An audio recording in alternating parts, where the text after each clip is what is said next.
Good evening, ladies and gentlemen. Thank you for watching Tarnation TV late night on a Monday.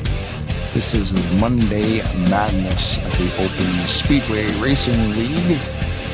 Last Monday of every month, they kind of wrap up the entire month worth of stuff, and they call it Monday Madness. 2 races in one broadcast, and we're going to bring it to you tonight. My name is Blaine Donlan. We have special guest Seth Cole with us tonight, and of course, Rod Weston's here as well. Good day, sir. Yeah, well, it's the back at Open Speedway. We haven't done this for about a couple months. We didn't do one last month, but go back here. The points, Donnie Cameron's got the points lead, but he's only 5 points over Scott Gilliman. Brad Faulkner's back there, about 42 points behind. And if I remember correctly, they do the point kind of based like the old point system. So mathematically, he may have a chance. Jed Burrow's back there in 4th. I think he's out. Rick Becker, and then as you drop down from there, the rest of the guys, they're pretty much out of the championship, but they still want to come here and try to steal the win for the night. And you talk about, Rod, the fact, that with the classic point system is a mathematical shot for these drivers. Also with the fact that it's not just one race tonight. They have 2 races that they're going to be running here this evening. So that's double the chance to be able to make up the ground you might have between yourself and that points lead. Going to be a bit of a grind here too, because a lot of series we see, it's usually just the one race that night, but you have to prepare yourself for 2 different racetracks, 2 different disciplines potentially here as well. All we're running for a championship. It's always nice to have that one little extra thing to think about. Oh, absolutely. But 2 great tracks actually. They're it's called Blue Ridge and Open Night, Open Speedway they call it. But basically, they're running Michigan for the first race. The second race will be Open Speedway, which is basically the old burnt screwdriver kind of Talladega with the 3 grooves. The one we all like to watch. It's just the older version, not like what they, version 4 that they run on Saturdays and Thursdays, at RTG. So. Yeah, the old that old burnt screwdrivers track, it bred a whole plethora of versions that were just flawless, pretty much, and they just got better and better and better. I mean, version 4, they're running wider pit road, but yeah, the old burnt screwdriver. I believe too they run that here, especially at Monday Madness, because it's 10 p.m. So both of these races, it's dark. Yep. And the other thing too, we talked about that just before the broadcast. The low line rule. So basically, if you're the leader, you can't run the bottom of the racetrack all the way around. You have to, when you take the lead, you kind of have to give that away. And a lot of times you'll see it's the leader will kind of move up a little bit out of exit of 2 and open that bottom groove. They have to do it. That's part of their rules. Then it gets down to the very end, and I think it's 1 or maybe 2 laps to go. Then they can start doing the low lining, and then what they got to do is they got to position themselves so that they're going to be the leader when that happens. Now at Michigan, that's probably where you want to be. Talladega might not be where you want to be. So that see some different strategies, like you said before, Seth. Different tracks, different disciplines. Pretty cool to see this. Yeah, and obviously as well too, they're running the Men Cup 2019 mod with CTS physics. So maybe don't necessarily have to have some help when you're at the 2-mile speedway, but if you're gonna, as you're saying, have to time things out as to when to be able to make your move without not adhering to the low line rule that they have, you're probably going to have somebody with you. So it's not just you navigating your car. You and somebody else probably have to navigate your cars the exact same time from the bottom to the top to figure out when your duo is going to be up there at the right time to maybe just settle it out amongst yourselves for the checkered flag. So it really all comes down to time, and it makes for a very interesting strategic aspect to this race as well. Oh, absolutely. And then, of course, there's the drafting aspect of it. We know when we get to the Open Speedway, it's big, super speedway, but there's going to be a lot of drafting. But there is drafting here as well. Does make a difference. You'll see them sometimes bump draft on the backstretch.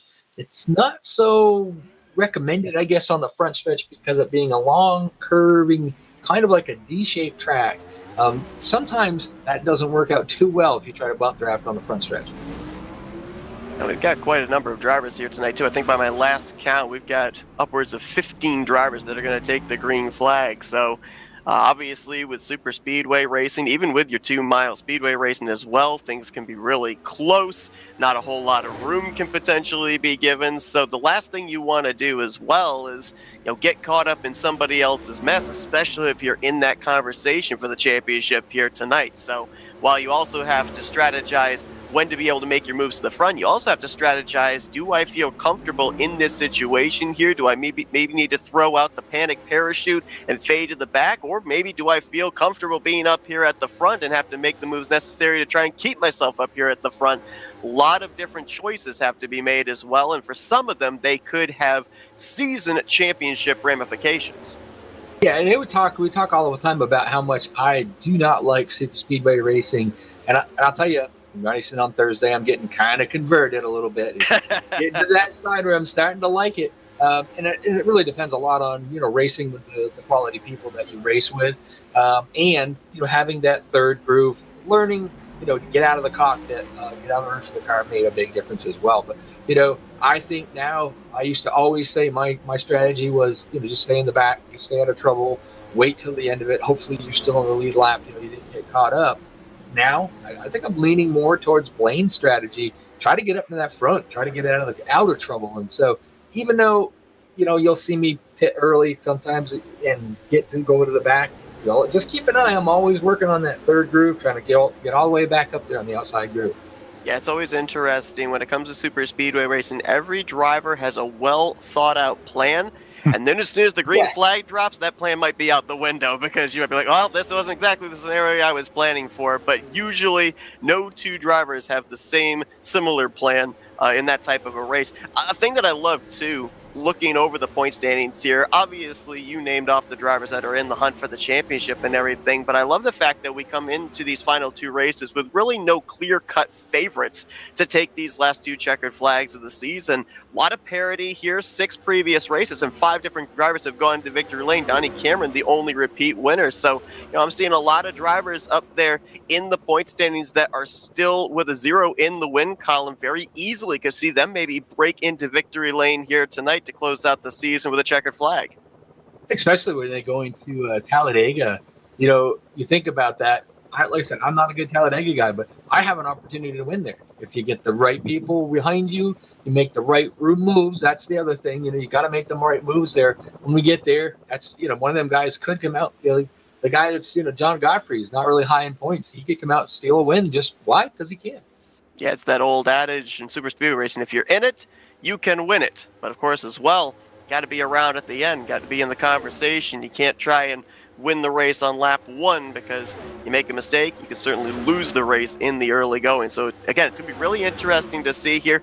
I almost wonder as well, in the fact that, we have these about 4 drivers, looks like maybe 5 drivers mathematically that can run for the championship. All these other drivers that are looking for a race victory to close out the season mathematically don't have a shot at the title. It'll be interesting to see the mesh of those different strategies also, because I think for some drivers there may be a little sense of urgency. For other drivers, they're going to be a little bit more laid back, big picture racing. So to kind of watch those different variables either work together or maybe even conflict with each other might make things very interesting, especially for the viewers at home.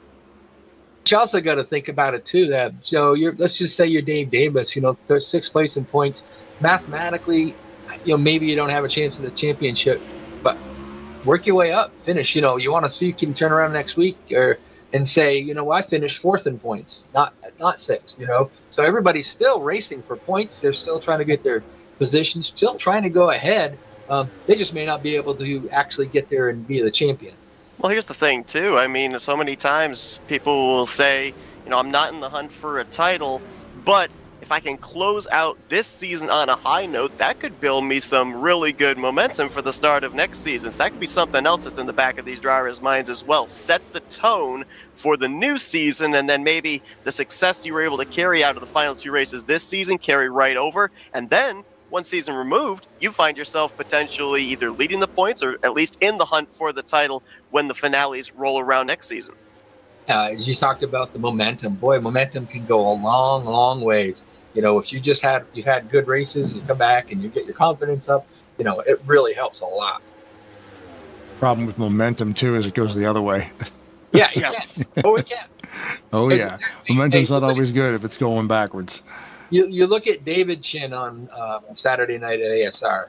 I feel for that guy. I mean, what was it? He's did finally finish. I think 2 races this season so far. Well, I think in the entire first season he didn't finish a race at all, but in the second season he's actually been able to finish a bunch of races, which is nice. But you talk about consistency, that was the wrong kind. But I mean, he found his way out of it, which was good. Right now, these guys are out there. They're just doing sprint races. They're not even doing racing the tracks that we'll be racing on tonight. Obviously, if you're watching the broadcast, they're at Dover. They do these kind of just little sprint races, kind of get themselves warmed up a little bit. Just have some fun. I got the pole for that one. Yeah, they do this just to kind of kill some time. They should be going green here at Blue Ridge any time now. They just they don't practice on the tracks they're running. And this is the first time we've actually run this mod, being the Monster Energy 2019 mod, because we did run IROC 1990. What were the other ones? They did that one a couple times, actually. Yeah, they did. The first races, or all the races that we've done over here, was the IROC series. Mm-hmm. And it was even different. A little while ago, you saw them at Blue Ridge. So they were racing one of the tracks that they were racing. But trying to keep it like the IROC series, where in real life, the way the IROC series were done, the drivers didn't go out and set up the cars. They had guys like Dave Marcus and I can't remember the guys, a couple other cup drivers, retired cup drivers, that would go out and they would run the cars. And it wasn't be like they would put, one guy in this car and one guy in that car and then go out and race. The drivers would drive multiple different cars. They'd come in and they'd say, well, this one here is pretty good, but I think this one has 5 more horsepower. They would back out the horsepower a little bit, or this one handles a little better than that. Their emphasis was to try to get the cars as equal as possible, and that's what these guys would do. Instead of having a bunch of practice at the track they were going to run, giving somebody an advantage of learning the track. Obviously, they could do it at home on their own time, but they didn't do that. They would run different other tracks, and then when they got ready, boom, they went out. They got like 5 minutes, 10 minutes of practice, and there you go. That's what you got. Go racing. I guess we might as well watch them practice here at Dover. They're doing a 10-lap sprint right now, so this isn't for points or anything. This is just, again, another one of those warm-up races. But their got great 13. Some great-looking cars, too, always. We always talk about the support, the community. I mean, we're hanging out in a little pocket in the internet with playing NASCAR race in 2003 season. But the talent involved with the game. One of those out there, so. Sorry? You said great cars. He wants everybody to know that he painted one out there. Oh yeah, the 27. Yeah. He wasn't going to plug it, Rod. You just did it for him. Yeah, I know. It's what he wanted. He wanted everybody to know he painted the 27. It's not one of the great ones, but it is out there. It's pretty cool. I painted that one for Bob years ago. Yeah, that green 27. And I don't see it very often. But it's cool because, a lot of people out here, you got hard drives full of car files. So I painted some incredible cars, and then I met Rodney Sullins. I no longer paint cars. Hey man, don't forget Seth Cole. I still paint cars, but I have a benchmark I try to meet, and I fail it every time after seeing what Rodney Sullins is able to do with his creations. Oh, you got some good stuff, man. I get it. I get what we call painter's block. Where you're sitting here and you go, I know what I want to do. You sit in front of the computer. You got it up there. You got the file up there, and you're looking at it. And you look at it, and you go, oh, I could be playing Valheim or working on the game. You've made it big when painters look at their schemes and say, on a scale of 1 to Rodney, how good is this? Yeah. Mm-hmm. I painted some really wild cars, don't get me wrong, and I put some serious hours into it, but I just don't have that ability to come up with the stuff that he does. I gave Rodney an idea. I said, Jaeger bomb car. And that you've seen it on Thursday nights, that's what he came up with, and it's just freaking awesome. Have you, Randall Coleman over at the Fast Racing League, right? Yeah. He's another amazing painter. The stuff he comes up with is pretty awesome. We don't hang on that with that league too much, but there's a lot of really good painters over there, and a lot of those guys don't migrate this way. But there's so many leagues, there's so many great painters. It's just everybody needs a car, right? And there's always somebody out there to hook you up. Yeah, I ran about 3 or 4 seasons over there with the guys at Fast, and yeah, some beautiful paint schemes on the racetrack during the course of those seasons that I ran. They did Cup Series, they had an Xfinity Series they ran for a time. Yeah, beautiful paint schemes on the track. Yeah, they ran that new ICR mod too when I was racing with them probably 5 years ago now. But that mod is insane. That was maybe, outside of maybe Indy cars, that's maybe one of the strangest templates I've ever painted on. Yeah, the double wide. Man, you need Car Viewer if you're going to figure out if everything lines up. Yeah. The template on a car file in this thing is always a square. 1024 by 1024, 2048 by 2048, or you can go up from there. But that one was doubled width, so you had like 1024 high, but then you had 2048 wide, and I'm like, that's crazy. But there was so much going on those cars. You could individually paint rivets on the bumper. Like it was wild. If you wanted to sit there and meticulously change every little thing, even the supports on the spoiler. If there's 8 supports across the spoiler, you could actually paint each one individually. And then you could paint the top and the bottom. Like they all had different, it was insane the amount of detail that went into that. And the good news is too, Mystical over at Armory Digital, the guy who made that mod, he's working on something else. He brought out the go-kart mod after that one. And now it says, according to his website, there's another one that's in the works. And of course it's a secret. No, it doesn't say what it is. It just says, secret mod in progress, and he's got like a 55% progress bar or something. I've been hearing rumors about a new truck mod. I wonder if he's the one doing it. Yeah. Oh man, if he is, it'll be something else. That guy, I don't understand how they get what they get out of this game. Even like BBMC with their tracks and Project Short Track with some of their track, like all their tracks. Every Project Short track is unreal. Levels of detail that you never thought possible, Absolutely. Well, looks like we might be getting set to roll over here. And you mentioned the words insane and wild, Blaine. If that little heat race that we saw right there, that battle between Dirk Diggler and Bob Sire is anything to indicate, oh boy, yeah, let's rack them up. Let's get going here for these 2 races. Yeah, they always advertise they start at quarter after, but then they always sneak another practice race in there. So it should be good, though. The doubleheader tonight, so we will be at Blue Ridge, and we'll be at Open Speedway, which, like we said before, is basically slightly modified Michigan and Talladega. Under the lights, of course. I like how I looked in the INI for both these racetracks. They are both located in the state of Pennsylvania. I don't know how far apart, but at least they're in the same state, so it's not that far of a travel from one venue to the other. Got to be consistent. I was looking at just going through, kind of looking. Donnie Cameron's driving the Jolt car, and I don't know how you guys ever remember Jolt. Yep. There, you probably don't. You ever had a Jolt? Is that the beverage you're talking about? Yeah, the Jolt. Oh, yeah, I've had the Jolt, yeah. Oh, I love that stuff when I was a kid. And then you've got Gilliman out there in a Busch car. We got like the beverage wars going on here. I like the Turtle Wax. That's a cool one, too. I love that color scheme.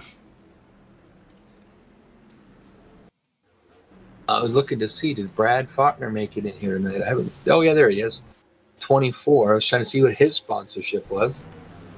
Who's out there in the 9s? Oh, that's Seth Cole. Okay. Yeah. I was gonna say I got a generic. Don't mind Kellogg's. that guy. I got a generic Kellogg's car rental around out there, and that's Seth Cole. There we go. Yeah, thanks to Donnie Cameron for actually sending me the generics, the updated generics. That right there is a car. You can tell by the number font, a car file that does not sync up. Most of the time, they're fuzzy anime cars, and I don't know why. But somebody updated them, so we have like FedEx and Kellogg's and stuff like that. You want to see something funny? Guess what? The Brad Faulkner car is sponsored by Full Throttle Energy Drink. Oh, no kidding! You're saying, yeah. Oh, yeah, there it is. Let's take a look at that one. Seth, driving around turning laps now. Well, one thing I wanted to check on here is, with it being a track very similar to an Auto Club or to a Michigan, especially with the CTS physics and being in the draft, I feel like this is going to be, out of the two races, the one that's the most important of preserving the right front tire, because I feel like as I'm watching the tire heat slowly build up, I was about 140 degrees on the right front when I got on the track. I'm already eclipsing 175. So I think this is going to be one of those racetracks, especially with the CTS physics and the draft, when you're able to get a big run on somebody down the front of the back straightaway, you're going to have that right front slide on as you go into the corner. So this, we were already talking, Rod, about positioning oneself to be able to be in the right place at the right time, to be able to make a move in the closing stages. I think you're also going to have to strategize on making sure that that tire is cool enough for you to be able to make the move to the inside, because we have seen so many times potential slide jobs go wrong because you have that tire heat built up and the car won't turn. Once you turn down to the bottom, it just slides up the racetrack, and we've seen incidents and wrecks take place because of that. So it's not only fighting to figure out where you need to be position-wise, it's also making sure you're going to have that stability underneath you when and if you make the move. And the other thing, too, though, depending on what version of Michigan this was based on. So Michigan BR, you run right up next to the wall all day long, and you don't hurt the tire as much as you do trying to ride the white line like you are out there now. So, you know what I mean? That could be a difference as well, depending on what version. You may be able to run higher and conserve that right front tire. Yeah, it really depends how much grip's been put into the racetrack as well. I'm currently carrying about 180 single car speed, so some pretty decent grip in the lower groove. But right now, I mean, I think I've only turned about 3 laps, maybe 4 laps, and we're eclipsing 200 on that right front tire heat. Oh, wow. Yeah, see, and this track too, I mean, Michigan's great, Blue Ridge. I wonder, because when you join the race server, the grip has been adjusted, if I recall, or was that just for the sprint races? Maybe it's not for this. I'm not sure. I didn't see anything. I saw something pop up when they were at Atlanta and when they were at Dover. When they swapped it over here, I did not see a notification pop up that the tire grip was altered. Okay. Interesting. Multi-groove. It is going to be multi-groove. We just don't know. Are you able to, like, we're watching you right now, are you able to feel that out and see if there is like a wall line that'll work?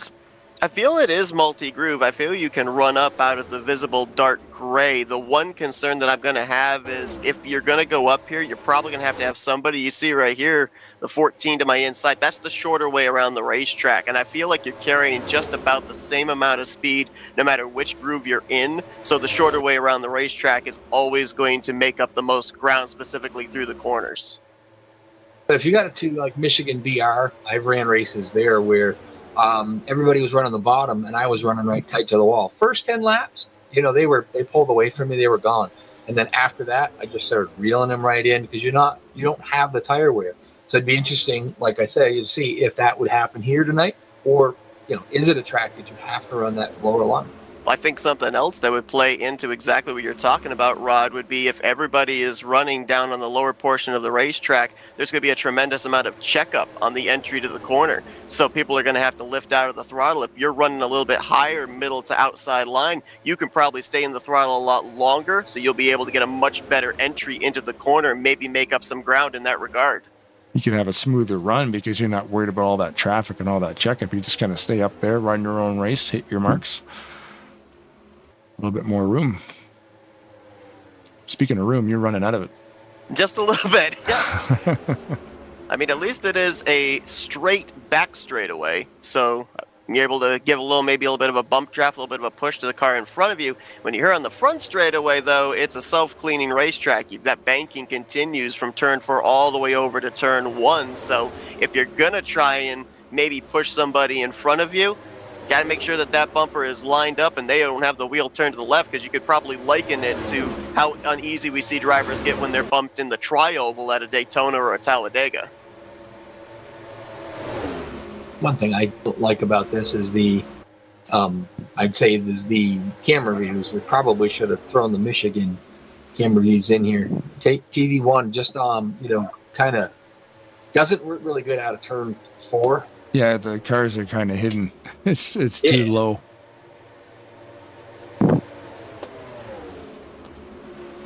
Yeah, because I forget when they create the track and it looks like, okay, Blue Ridge, it's going to come with its own camera pack. Now, wherever they pull this camera pack from, every Michigan is the same. Nobody's rebuilt Michigan from the ground up. So you can apply the camera pack to any version of it. I mean, of course, trackside objects get in the way sometimes. I've had that problem. Mm-hmm. You know, they'll put a building, on the infield, and all of a sudden the camera's behind it for 3 seconds, and that's not going to cut it either. But although there is a brand new Bristol out there, somebody did rebuild that from the ground up. I talked about it before. GP Laps did a review on that on his YouTube channel, and somebody started straight from scratch. They didn't use any references or nothing. They went and did it. It's pretty cool. So Seth, do you feel like you're in Sunday traffic there? Just a little bit, and they're not using turn signals. I'll tell you something. That second group caught us in a hurry, and I was able to reel in the duo in front of me. I'll tell you what, last place I want to be is the race leader. They will be a sitting duck. There is a tremendous amount of suck-up in the draft, and I think that more than likely, if you've got the people behind you and you've got the momentum, you're probably from second, maybe even third place, going to be able to come around off the white flag lap and probably take the checkered flag. You're going to have to throw a lot of defensive moves if you're the race leader, I think, to hold them off for 2 miles. Because, Rod, you're allowed to low line here in the last 2 laps, is it? I think it's the last 2 laps, but it's at least the last lap, but I think maybe the last 2 laps. And then you can, that when they do that, you got to position yourself there. But like Seth said, there's a lot of suck up on a lot of drafting help. You might be able to just, they just kind of pull out on the high side and just roll right by if you've got enough people in line with you.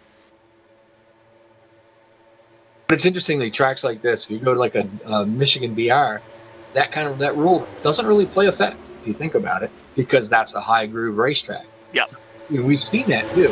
When we get to Talladega, the Talladega track or the Open Speedway track that we'll be running later, the bottom groove, in my opinion, is not the best groove. I'd prefer to be second or third groove, just because on the exit of the corner. There again, it depends on what they've done with the setup too. We don't know what setup they're running. That setup could be a little bit better, off of 2, or it could be even tight off 2, like it currently is now on Thursday. So. Yeah, just running at the tail end of this pack right now. I thought it was just going to be the right front tire that drivers were going to have to worry about, but now I'm also noticing that the tire heat is building up in the right rear. As you see, I think that was Donnie Cameron peel off onto pit road. This is 60 laps in length. They cannot make it the full 60 laps on what they've got in the tank. They will have to make pit stops at certain points in this race if we go into long green flag run.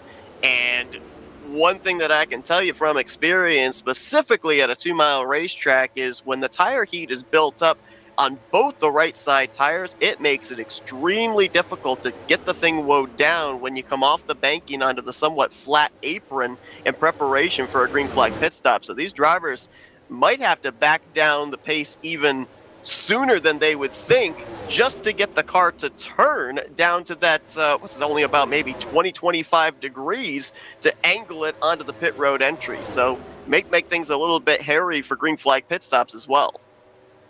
This is a great pit entrance too. I love this one. You can send it down there, and then once the car settles, just hammer on the brakes. That's what I was going to say. This track is one of the better ones for pitting, but it's not like Dover. Dover, you have no place, no room, no time. Yeah, Dover's wild. It looks like they're gridding them up. Well, they reset practice. You see they're on our schedule here. Tomorrow we will be at Charlotte with the Maverick Cup Series at 8:30, and that will be a Kyle Busch race. Ben Snyder, big fan of Sir Busch, who passed away there last week. So that'll be Kyle Busch Stay Rowdy 300. That's what he's calling it. So join us tomorrow at Charlotte for that one. Thursday, Rolling Thunder Gaming. We'll be back with Seth and Kyle producing the show at the Talladega Challenge. Season number 68 moves on. And, of course, the premier Talladega Super Speedway Series at ASR on Saturday. And you see that little thing up on the right there. Upcoming special events Sunday, June 7th. Sunday, June 7th. You're making up new months, Blaine. New months. It's May, June, August 7th. The Hawk Memorial Race live at Michigan with SMO Gaming Simulations. We always do the Hawks, the Hawk Memorial Race every year, and the Ken Tedder race for them as well. So that's always fun doing memorial races over at SMO. So get a car and come back to Michigan if you want to be part of that. That's always a lot of fun too. Happy hour is where we are now. It must be in driver meeting because the track seems eerily quiet. It does indeed. So yeah, they're going through the do's and don'ts, if you will, that they're going to be having to follow here this evening. And yeah, I was gonna try and see if I could debunk your guys saying how easy it was to get onto pit road. I just hit 3 fuel pressure, and then they set it to the reset of practice. So we'll never know if I can actually make pit road at this track or not. It's a weird one. The way I've always done it is I don't change my speed. I'll see if I can get the camera over there. I don't change my speed until the car actually flattens out. You know what I mean? So when you're coming off the turn, see if I can use the drone here. Why is it acting funny? I know why, because it's zoomed in too far. So when you're coming off the turn here, you can hook it right here. And of course, because of the apron, it's going to do a little bit of a wobble. And then you can slam the brakes on here because this is the commitment line. You know, you do have a long flat spot right there that once you get the car stabilized, and then, you know, once it's settled, hammer the brakes, and you will have tons of space to get it woed down. So you'll see some guys slowing down on the apron and coming in a little bit early. But that's the one thing I always... No, that's the one thing I liked about Michigan is you just have to go for this. Don't get off the throttle until the car settles itself. And then just slam the brakes on with a little bit of throttle so they don't lock up, of course. And you should be all right. But it's a lot of fun doing that, but you might want to practice it before we get into a race situation. Of course, but Michigan is a very fun track. We raced here too with Brian Wolf. There he is there. In support of Ken and Hinton. They use this track as well. In qualifying, Donnie Cameron was able to secure the pole, random qualifying as they do. Chris Elliott second. Blaine Jonathan always beats me in qualifying. Got third, but he won't be there when they go by. Has he told you the secret yet, Rod? How does he do it? Not. No, he's got that special little button, I tell you. Magic. But fourth will be Bragg Faulkner. Fifth will be Eric. Oh gosh, I can't remember his first name. Eve Johnson, I think it is. I'm not sure. Seventh will be, and sixth will be me, which I won't be out there. Seventh will be the Gilliman. He is the second place in points, so the Donnie's just going to start out a little bit ahead of him there. Eighth will be Joe Kearns. I think I remember that. Ninth is Mike Eiler. I race with him on Wednesdays.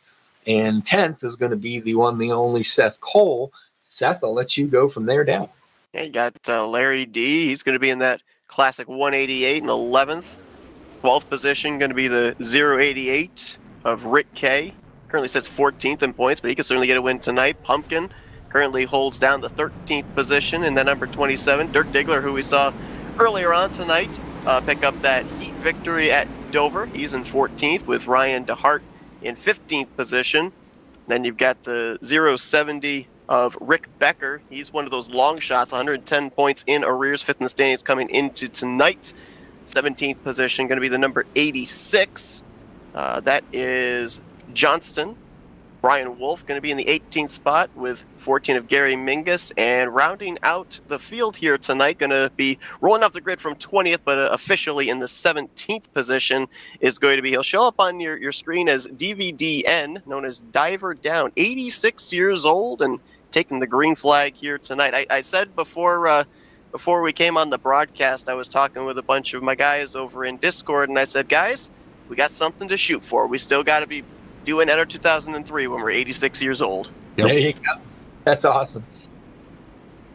Ran with a guy that was Ken Walters. I can't remember how old he was, but he was in his 80s, and unfortunately we lost him, a few years back. But it was a lot of fun to race with him. And Diver Down, the guy's an animal, man. He uses a flight yoke to drive. So he must be a flight simulator enthusiast too if he has a flight stick. So, hey, if you got a steering wheel, a keyboard, a gamepad, a joystick of any kind, you can play NASCAR race in 2003 season. The game's abandoned. You can get it for nothing. Well, lots of YouTube tutorials to get you up and running if you like what you see. Or like me, you loved the game and thought it died, and it was still here the whole time. Absolutely. Never died. It never Green will. flag is out. Donnie Cameron on the inside. Chris Elliott on the outside. Kind of a neat red. Going to be 60 miles in length here, and this was based off of random qualifying. Donnie, the only repeat winner on the season, points leader coming into tonight, and he draws the long straw with the pole position. You mentioned, Rod, classic point system. If he can lead this lap, that's 5 valuable bonus points to the championship leader. Oh, absolutely. That's what he's going to try to do. Remember, the low line rule comes into effect. I can't think it really comes into effect when you're side by side. You can't go side by side. He looks like Elliott's going to be at the bottom. Woo! Oh, he got Get him? He did. That last lap. Wow, that was close. Barely. And that was just lap 1, guys. Yeah. Yeah. But hey, now he's done his diligence due. He's got his lap led. He's probably just going to settle in a little bit, save the tires, like you said, and get out, keep right in touch with the pack, but not have to worry too much about it. He's got that 1 lap led. You see the 15 of Gilliam. I was going to say if I say it right, Gilliam. He is right there currently, 3rd car on the inside. He's the 2nd place in points guy, trying to get up there so maybe he can lead a lap. Certainly he'd like to counter those 5 bonus points that Donnie Cameron had. And of course, as well, I have to remember back with the classic point system, but I believe at least up towards the top of the finishing results, it was an interval of 5 points. So right now, if you are that 15 of Gilman, you want to finish at least 1 position, preferably 2 positions ahead of Donnie Cameron, so that way you're the new points leader going into the final race of the night. Last time we did this, I can't remember his name, Ralph L. I can't remember his last name, but he fed us the points in between races. He was on the broadcast and kind of kept us up with who was where in the points, so we knew kind of when we got to the second race. Because otherwise, we wouldn't have anything to go on. We get to the second race, we would be 100% sure who got the championship. And as I talked about before, the low line rule, as you can see, everybody will get down there, they lead a lap, and then they move up and then let that low line go. So that's what they'll be doing all night long. But remember, strategizing all the way. These guys are trying to figure out, if I did this, does it work? Okay, how many laps do I need, to be here? Where do I need to be? And try to get that strategy perfect so you're where you want to be at the end of this run. Well, there you go. Mission complete at least there for the 15 of Scott Gilliman. Got the lap led, so he pretty much negates the 5 bonus points scored by Donnie Cameron. And now it will come down to more than likely finishing position between the two, unless one of them's able to get up here and maybe snipe that extra 5 bonus points for leading the most laps, as Rick Kay takes a turn at the front, and now he'll give way to the 84 of Kearns. You mentioned about the fact that, Ralph L., 20 years he's been the owner of Open Speedway. He is in the team speak here tonight, but I believe he is currently AFK, so Kearns is actually subbing in here tonight for Ralph and doing a good job. Got that Challenger up there, led a lap, and now under fire from Bob Sire. Yeah, and that's what we're going to see that all night long. They'll be switching around like that. You look at Donnie Cameron, he moved, he dropped back a little bit. He's still on the outside groove. We don't see that outside groove really prevailing, even though there's a lot of cars up there. So, well, we talked about it before, how the grip might be all on the bottom. It might not be at the top, but we'll have to wait and see. They get the right amount of cars up there. Right now, currently, it looks like the 84 there is still leading on that outside groove. Yeah, I saw Larry D moving up a little bit higher, creating a third line, had a trio of cars up there, but I feel like if you're in the second or third groove, you're kind of in ride mode. You're just trying to stay up in the lead pack. You're not really having any plans of moving your way forward. The drivers on the inside line here, I feel, are those that are trying to actually make forward progress. So obviously Pumpkin down there, Irv Johnson in the 49, Chris Elliott trying to work his way back up to the front after starting the outside of the front row. The one thing that they're doing, though, while they're trying to gain track position, is they are giving up wear in that tire because you have a much shallower entry into 1 and 2. You're putting a lot more slide into the tires on entry. Yes, it looks visibly like they're holding the bottom, but it'll get to a point where you actually will hear a high-pitched squeal of that right front tire sliding through the center of the corner, and that's something that these drivers seemingly, at least in the early going, are willing to give up on the back end of the run. So while you're watching these guys on the inside line right now, expect them maybe to be some of the first ones to make the dive onto pit road if we get into a cycle of green flag pit stops, more so out of needing those fresh tires than fuel. Yeah, and I think that high side there is really just more organized. You can see the guys in the bottom. They're not tight. They're not nose to tail. There's a bit of a gap, almost a car length or half a car length in between them. But you look at the guys on the high side, they're all nose to tail. They're right there. I don't see a whole lot of bump drafting going on behind the backstretch there, but they were a little bit tighter. As soon as they separated, you can see the bottom groove started making up time.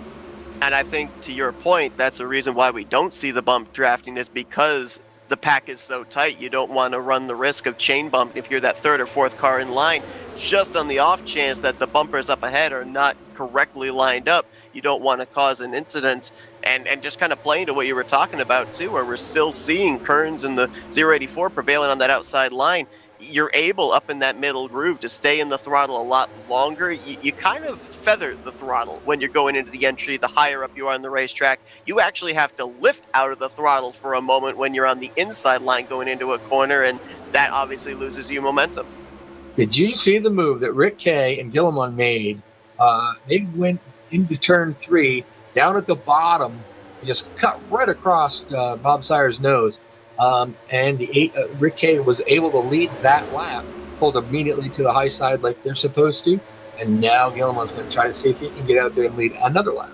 Yeah, it's interesting when we've talked about they have the low line rule. Kearns was able to stay up on the outside line, which is perfectly legal. He wasn't running the bottom of the racetrack and was able to lead 4 consecutive laps as a result. You got to wonder if other drivers are going to notice that here, like Gilliman, like Bob Sire. If that outside line gets momentum, do they move back up there and try and do the same thing that the 084 did just moments ago? I'm curious to see if that high line is a little bit easier on the tires, or, like if you did a regular Michigan per se, and you ran the high side, it's there, you can do it, but the tires don't grip as much. I know with the VR version of it, you can actually run the high side and get better tire wear. So it's kind of interesting if they can keep that line going like they do up there. Will it be better or smoother, or not hurt that right front like you were talking about in the practice as much? I think it will still build up the temperature in that right front, but not nearly as rapid a degrees. We have a car around there. I believe that might have been the 084 through the grass at the entrance of pit road. Yeah, 15 Kearns got turned as well. That's second in points there, as you mentioned, Gilliman. Caution's actually out. Only 13 laps into it. They're all going to take tires. It probably will benefit them so they can make it to the end of it, because like as you were saying in the practice, you didn't think you'd be able to do the whole 30 laps on one set of tires. You might be able to make it, but it might be pretty harsh if you don't save them. Now with a caution coming out, everybody will come in and take tires and re-rack them, and maybe they can go the distance now without having to make a pit stop. What was the window on the pit stop there, Seth, while you were running in practice? Were you able to get a full 30 laps on one set of tires? I was not. I actually, the moment that they set the server back to practice, I was at 3 fuel pressure and was going to hit pit road. I went to quickly see how many laps I had turned and wasn't able to take a look. So my estimation, based off the amount of time I was out there on the racetrack, I'm guessing somewhere between 12 to 15 laps would be where these drivers could be able to go. So we're right now about where these drivers would have had to start making pit stops. And I almost wonder, looking back at that incident with the 084 of Kearns, I saw flames come out of the tailpipes like he was bailing out of the throttle. I almost wonder if he was actually coming to pit road and the drivers behind didn't get the communication on that. A very good possibility. Even though there's a lot more room here for coming in and pitting, it's still real easy to have somebody right behind you. And if they didn't catch that you posted that you were pitting, or you mentioned it in the team speak, and they just didn't catch it, good possibility that's what happened. And they are running the yellows themselves, it appears, because that spin was off the racing surface, which usually would not yield a yellow, but in that situation, they did throw it out a little bit later. Well, I believe that we had two separate incidents. I think that one didn't bring out the caution. I think there was contact up further between the 15 of Gilliman and I think it was the 27 of Bob Sire when they crossed the start-finish line. That, I think, was the incident that actually officially brought out the yellow. Oh, okay. You're right. Watching the cars on pit road, everybody's taking 4 tires. The only downside, Donnie Cameron overshot his pit, had to back up. He is going to come out of there a lot further back than he was when he went in. Possibly, too, because you would think that having, especially under caution, that number 1 pit stall opportunity to be able to gain spots, but you have that slight mistake and you find yourself on the losing side of positions. We also had a couple of drivers actually stay out. One of them being Dirk Diggler. He might be staying out to get himself 5 bonus points for a lap led and then pit this next time by, which would make things really interesting. If indeed my numbers are correct, which they could be 100% wrong, but if around 15 laps is the max you can make it on fuel, I wonder if you see drivers maybe even come down pit road here and top off, because we're going to be going back green past the halfway point. And the one thing I don't remember is what the pit X is, when that means is 1 pit X, 2 pit X, 3 or 4. Makes a difference on how well your tires and fuel last. So if the pit frequency is a little bit higher, they would definitely have to come down, like you said, about lap 15 to be able to do tires and make it to the end. Just did a quick double check for you on that. It is 3X, similar to what they do for those 5% sprint races. So that also could account for why the tire heat was building up as high as it was when I was out there in practice. Larry D, watching them guys come down pit road again. Larry D missed his pit stop. He was a little bit, had to back up. Bob Sire came in. I think he pitted the first time, but he also came back in, only took left side tires. So that's a little different. He might have only taken 2 tires last time, came back and took the other 2. You'll see that happen sometimes if you happen to pit where these stalls they're pretty roomy, but not the biggest ones out there. He might have gotten too close to the wall, was unable to get the left side tires, was forced to come back in and take left sides. Well, I wondered about Kearns possibly coming to pit road. He obviously was slow coming off at turn 4. Might have been something a little more untoward, as it looks like he's actually out of the race. So it may have actually been an engine letting go on the 084 car, and it looks like he'll be the first retiree of the evening. So we got an end of longest line penalty going to the number 9 of Chris Elliott. And that Food Line Ford, he too fast on pit road, has to go back to the end of the longest line. The good news is you still got a little less than half the race to be able to work with, and with what I was able to feel in that large pack of race cars in practice, it is very easy to work your way from the back to the front with how prevalent the draft is here. So I don't think we've seen the last of that Food Lion Ford Mustang here this evening, as lights are out and we will go back green. So 13 laps to settle out the first of 2 races here tonight for Open Speedway. We see a handful of drivers come down pit road. Diver Down did, Bob Sire, Gilliman, Elliott, all came down pit road and taking fuel. Ryan Dehart is taking tires as well. Pumpkin took right side tires this time. So Chris Elliott getting the full deal. Not sure the tires will gain you that much of an advantage, but I like the call of coming down pit road still. And hey, if you're down there, might as well put on 2 or 4 fresh feel goods. But I love that call coming down. Nothing to lose with filling up the tank once a little bit more. Just make absolutely certain you can get to the end. A lot of these drivers up here might be a question mark, especially if you're a driver that ends up turning a few laps out in front on 3X. Oh boy, that's a lot of fuel that you're using up to be able to have that clean air. And you got to see, if you're the 49 now out there in the front, even though they have to lift for the corners, I think you'll see some of the drivers behind him just stay behind him and let him burn up the fuel to save that, get that fuel, especially for the cars that did not pit this last time by. They'll probably be in a little bit of a fuel conservation mode.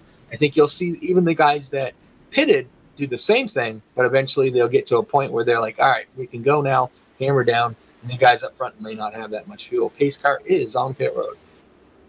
And he will leave the field in the hands of Irv Johnston at number 49. Irv coming into this race 8th in the point stands, has made 5 of the 6 starts this season. 2 top 5s, 4 top 10s, but searching for that first trip to victory lane as we got a blow up. That was Gary Mingus in the 14 that just blew up in the 2nd position. Everyone scattering left and right to avoid him, and hopefully he can get that thing off the racetrack, or else there might be a debris caution that comes out here. Might have missed a shift.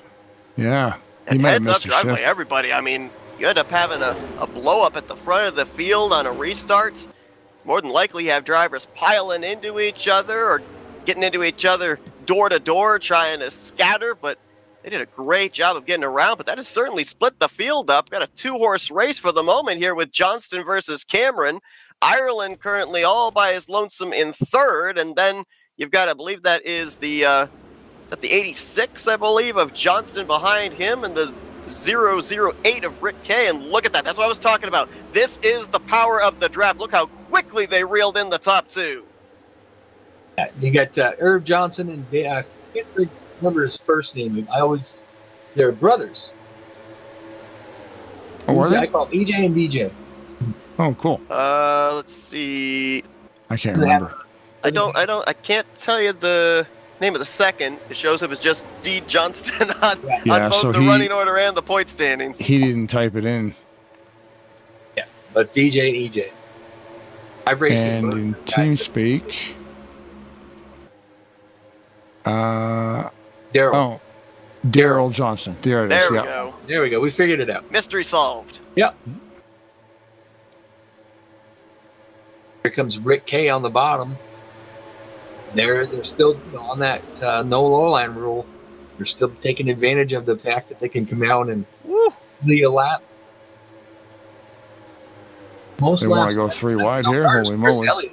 Oh, it's just enough room for a car, and Larry D says, "Thank you very much." As he'll take that inside line going into turn 1. I say Larry has not led a lap yet tonight, so that's what he's hunting for. So far, the most laps led are by Irv Johnson so far. He's led 7 laps. Yeah, a number of those under that caution period. Led a couple of them under green flag conditions when we went back racing here as well. Like the 14 has retired out of the race. Engine valve, so 2 mechanical problems here so far. 2/3 of the way through this first race of the evening. 15 drivers still running, all 15 on the lead lap, but it looks like only 14 of them up in this lead group. The 11 of Ryan Deerhart is currently a long ways back. I think he got a piece of the Bob Sire and Scott Gilliman incident that initially brought out the yellow. Didn't look like he had that much damage, but he did take a pretty good shot with the back end of that machine, so that might have been why he was on pit road multiple times as well for repairs. You can see these guys darting around, and they're not staying in line. They're looking for any way they can get by each other, and it's kind of funny. They're watching them. They're high line, they jump down the low line, they move, and everybody's kind of wiggling back and forth a little bit, breaking the draft, trying to find the draft, and they're doing it without crashing into each other, which is very good. If he can hold on to it, this is going to be Brad Faulkner's first lap led of the night. We are very quickly filling in the zeros in the lap lead column for all drivers here. He will indeed get the 5 bonus points. I think we're currently sitting at only 3 drivers that are out still in this group that have not led a lap. One of them's in the second position in Larry D. Rick Becker in the 070, and I believe Diver Down. Those are the only 3 that are yet to lead a lap in this lead group. Brian Wolf have not led a lap as well. Yes, you are correct. Back there in about the 4th, 5th, or 6th position, depending on which part of the track you're looking at. 5th back there on the inside line right now.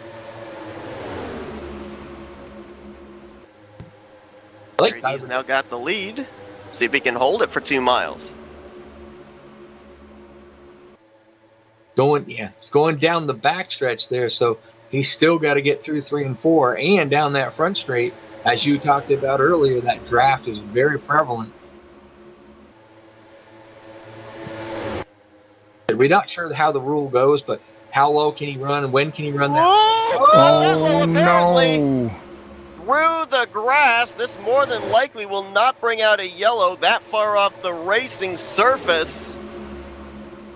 I think race control is in control of those, though. They're not letting the game call it, so they could bring it out because it looks like it is staying green, though. Oh, that's horrible for Larry D. Especially in the last 4 or 5 laps. Yeah, we were at 5 laps to go when they crossed the stripe that time by.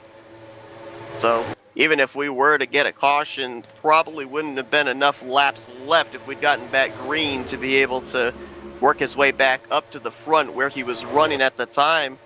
There's now 4 laps to go. Chris Elliott, well, he for the moment had Brad Faulkner in the rearview mirror, but now the Chevrolets will move down to the bottom, leave the Ford up top.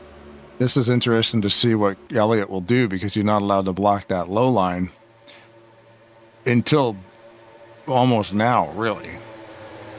But now look at him getting railroaded. He's just went from 1st back to 12th. He moved to that high side. Nobody went with him. They just hung him out to dry and let him go to the back. Yeah. That's not. You still got 3 laps.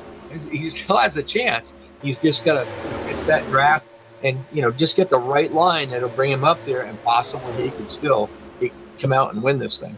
But look at here with the scenario of now less than 3 laps to go and where our top 3 in points are positioned. 3rd in the standings, Faulkner, minus 42, leading. 2nd in points, Scott Gilliman, 5 points in arrears. He's 2nd. Donnie Cameron, who started on the pole, came in as the points leader. Last time by, he was scored in 12th. That is pretty much next to last of the cars in this pack. Can he make forward progress in the closing stages and keep these 2 drivers out in front from eating into his points lead with 1 race remaining? Should it finish the way it is now, it's going to make for an interesting 2nd race. Points will be really, really big. Ooh, a little bit of checkup on the bottom there. Chris Elliott had to kind of back out of it so that he didn't get involved in it. Lost a little bit of time. But Gilliman keeps peeking out there. Faulkner able to cover it. All the Chevys on that inside line. Lone Ford up there on the top. In Ireland, now he'll get some help from the Cadillac of Bob Sire. 1 lap to go. Can Faulkner make that bumper 3 lanes wide? He's probably going to need to. You wonder if you're not supposed to run the bottom line there, and now the last lap there, they can do that. I was just going to say it's like, not racing back and then going to a league that races back. It's, it's a little different. You got to remember that now you can do that. Brad Faulkner was one of the 5 previous winners on the season. And as you said, Rod, this is going to make things really interesting for the championship. 3rd in points coming into this race. He takes his 2nd checkered flag of the season. 2nd in points will finish 2nd. And Donnie Cameron officially crossed the line in 9th position. The points were close enough coming into this race. They are going to probably be even closer going into the final race. Just doing quick math in my head, I think you're definitely going to put Gilliman in the points lead. I'm just curious to how many points, where Donnie Cameron's going to be, and if Brad Faulkner's got himself in a position where maybe another win puts him right in there and in taking the championship.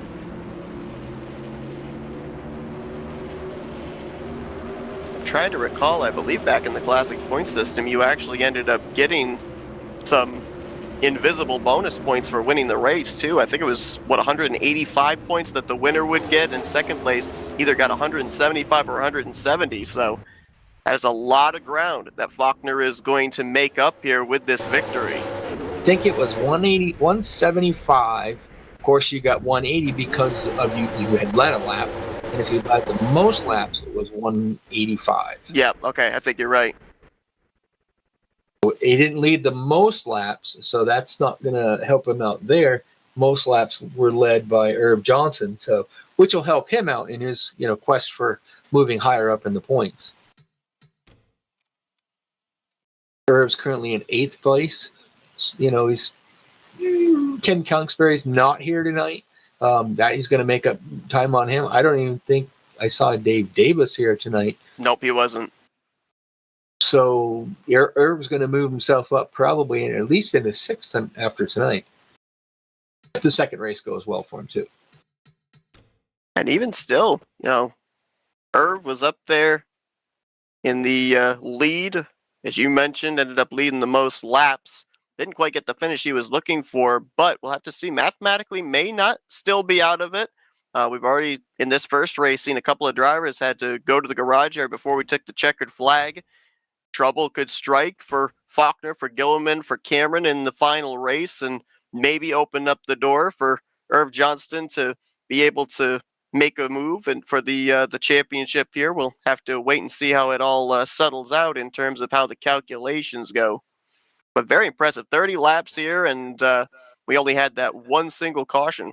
Well, that's it's a good track when you got a bunch of good drivers out here. I mean, everybody's trying to bump and push a little bit, I was going to say I'm hoping I got Brad right. Yeah, you got me, man. How you doing? We're doing good. So you went out there, you took the win.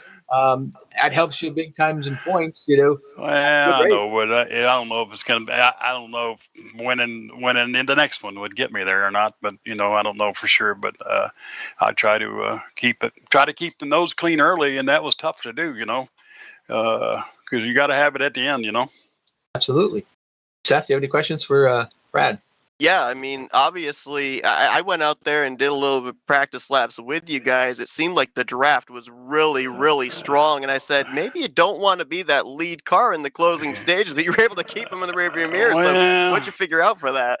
Well, you got to have friends. That's you got to work with guys, and they pay it back. They work with you too, so that helps. Because draft is imperative, on a super speedway.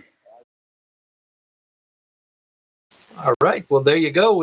First race winner was Brad Faulkner, and hopefully that'll get you up there. As like I said, you don't have the confidence that winning the second one might get you there, but you never know how it's going to go. That's true. Yeah, I appreciate it, guys. Appreciate all you do.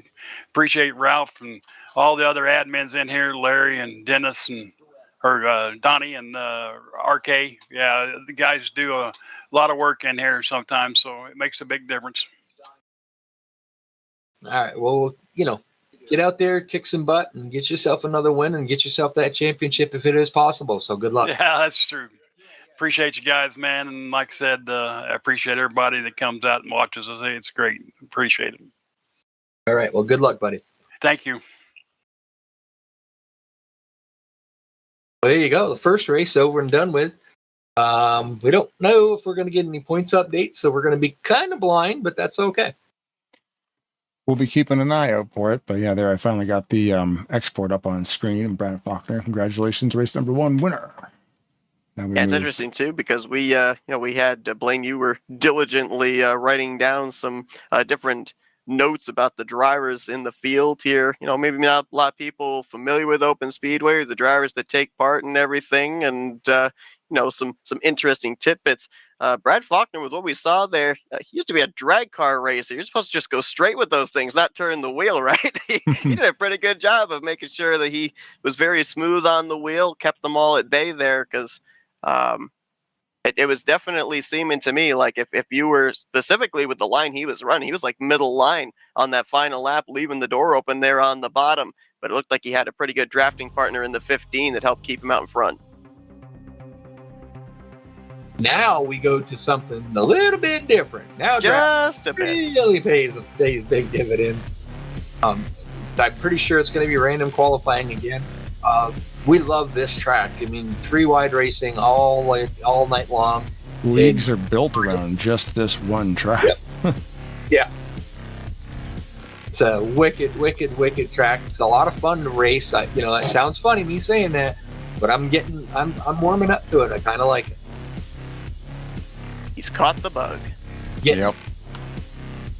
I still rather run Martinsville all day long, but. How many times have you won at Martinsville?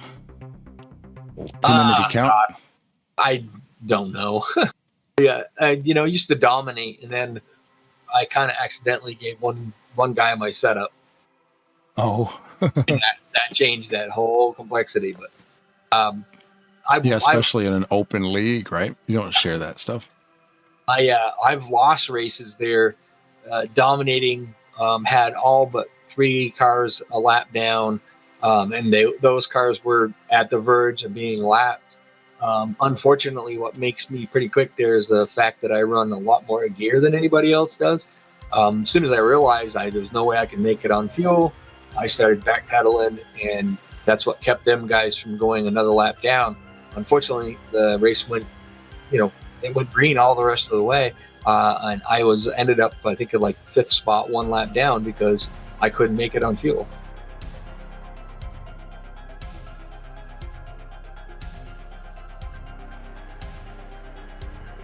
Yeah, Martinsville, very difficult racetrack to be able to run and save. I think mostly because there's not a whole lot of banking to be able to lean on, so you're constantly working the wheel, working the throttle. I got a love-hate relationship with that racetrack. I've got 1 victory there. I kind of half earned it, I guess. I had a teammate playing defense for me as well, but I don't know. Short tracks and I just don't seem to get along. These type of racetracks, I know that you're just starting to warm up to them, Rod. These are the racetracks that I feel like I could be competitive at. I can't be very competitive at it. I'm getting better, but I have won at Talladega and I have won at Daytona, but different scenarios. Granted, that most of them were. Had somebody behind me or people behind me that were going to stay with me and help me, but that's how this track, plays out. But I think the worst Martinsville race I ever had, we were running, and I was running down a guy named Ray Dog. I can't remember his real name, and I was get to him, and just as I started to make the move to go underneath him, a caution would come out. And, took a little bit of time to get the tires warm up, do it again, caution come out, do it again, caution would come out. And I would just the way it went. And all of a sudden we got about 5 laps to go, and I was ready to make my move, and then boom, disconnect. And I was like, You gotta be kidding me. Wow. And I'm like, I was in 2nd place. I lost all them points. That's come to find out the whole server crashed. They considered it a rain out. I got 2nd. Oh, wow. Yeah, we had that happen somewhere. Somebody hit the wrong button. Burn the whole server down. That happens a lot more than you think. Yeah. So there's an admin going, what did I just do? You just ended the race, bro. Yeah, the one flaw there for administration in terms of Edge 2003 is they put the view replay and the restart race buttons just a little too close when you're pulled into your pit stall. Yeah. Uh-huh. The funniest, I don't remember what track it was, but I remember sitting in my house. I had the same desk that I have now. I was racing up a storm, having a hell of a good time, and we had some storms come in. That's not a big deal. They come in all the time.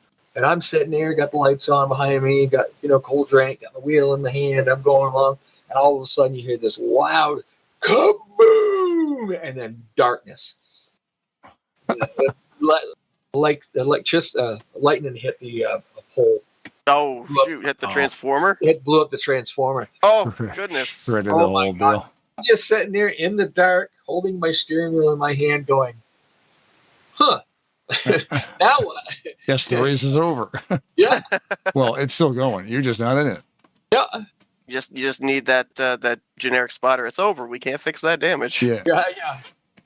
Never mind the car, you couldn't drive a nail. Yeah. I just sat there, grabbed my drink, and said, well, this is what we're doing now. You cut a tire. So it looks like this race is going to be 25 laps in length. Still the 3x wear, so they still wouldn't be able to make it the whole distance on fuel. It's kind of looking similar to the first race where they would have to pit right around halfway, probably about 10 to 12 laps is the fuel window. And Brad Faulkner, who we talked to, getting that first victory here to kick off the night at Blue Ridge, he hit the nail right on the head. He said, you got to have friends out here. And I've been noticing, potential pairing of drivers out there that have been doing some two-car tandems.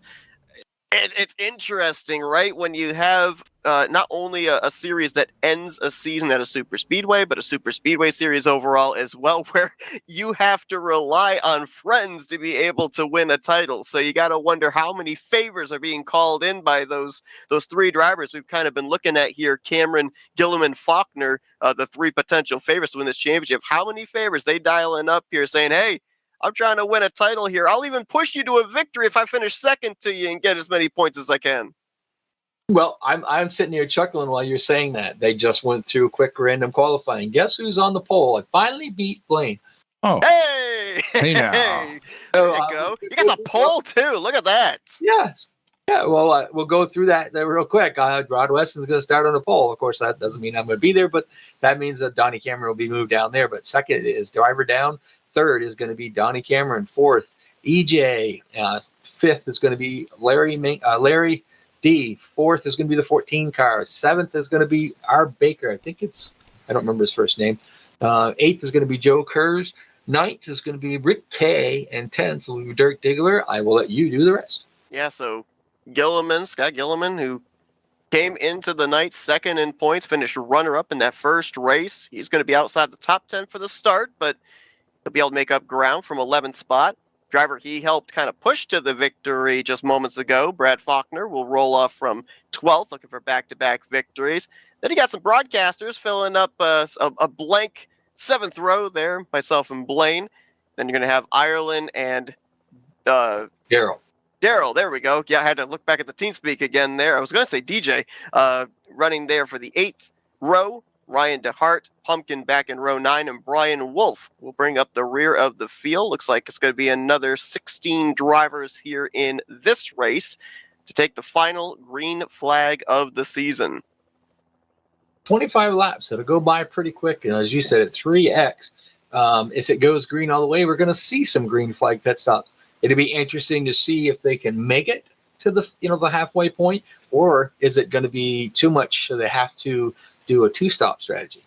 Yeah, it will be interesting to see in that terms, because I think that you should be able to make it on one stop, but if you're out in front leading this race, you're going to get a lot less fuel mileage. So I think you're right, Rod. I think that for some of these drivers, they got to pay very close attention, which is not easy to do when it's dropping as quickly as it does for 3X. It's easy to manage when it's 2X, but when it drops as quickly as it does for 3X, you got to be aware of, am I finding myself one lap short at the finish, and I might have to make that second pit stop, throw away potentially not only a solid run, but maybe a shot at the victory. And remember, what's 3X? Remember, the low line rule still is in effect. Mm-hmm. So, you're not going to see somebody go down on the bottom and lead, the whole race. Like they see on Thursday, you'll get guys that are, Tim Noster will get down on the bottom there and just stay there and, lead the whole thing. They can't do that here. So if they're too wide, obviously you're not going to be able to go up. But if you are on that bottom groove, single groove down there, you are required to move up. So that changes the fuel strategy quite a bit, because you may not be the guy that's pulling the whole field around there for very long, just because you have to go to the high side. This just in from race control administration offices. It should be okay. We changed it to 2X for this race. Larry D in the YouTube channel is reporting that. Okay. So it should be just a one-stopper. So that'll be lap 19-ish, lap 20-ish. Yep, somewhere around there. So even if we end up, crossing the halfway threshold and end up having a yellow flag, they'd be able to pit, make it the rest of the way. Absolutely. One stop for sure, though. We gotta have one stop in there. It's gonna be a good one. Two things I was noticing here. I was following the 00 of Mike Ireland as he made his way out onto the racetrack, is now coming down to practice a green flag pit stop. There is actually a cone, a orangish red box off of turn 2 for drivers to merge onto the back straightaway. We see a lot of times at super speedways that are based off of Talladega where they can merge up in the entrance of turn 1. Apparently not the case here. So you're going to have to make sure that you make some pretty good speed down in that apron through 1 and 2 before eventually merging up onto the racetrack. You mentioned it, Rod, with the fact that this is a series that has the no low line rule, while a lot of other series don't have. That takes a little bit of getting used to. That's another thing too for drivers that are so used to merging up there in turn 1. They got to remember, and I'm certain that they were told in the drivers meeting, can't do that here. You got to merge on the back straightaway to avoid receiving a black flag penalty. And I marked think that's awesome. That's cool. That's awesome. That's, to me, that is where all of these Talladega tracks, they should exit on the back stretch. To me, that's the way to do it. You have less of the, I can't remember the guy's name. He was from Vermont. No, Kevin LePage? Kevin LePage, there you go. Kevin, you don't have the Kevin LePage incident that, where they pull out in front of the whole field and wreck half of the cars. So. Geez, did that happen? Oh, that happened in real life. Yeah. Yikes. Kevin LePage, from the state of Vermont where I live, he literally pulled right out in front of the field, and Carl Edwards in the 60, and this was in the Xfinity series, or I'm not sure what it was, Busch back then probably. I think it was the Busch series back then.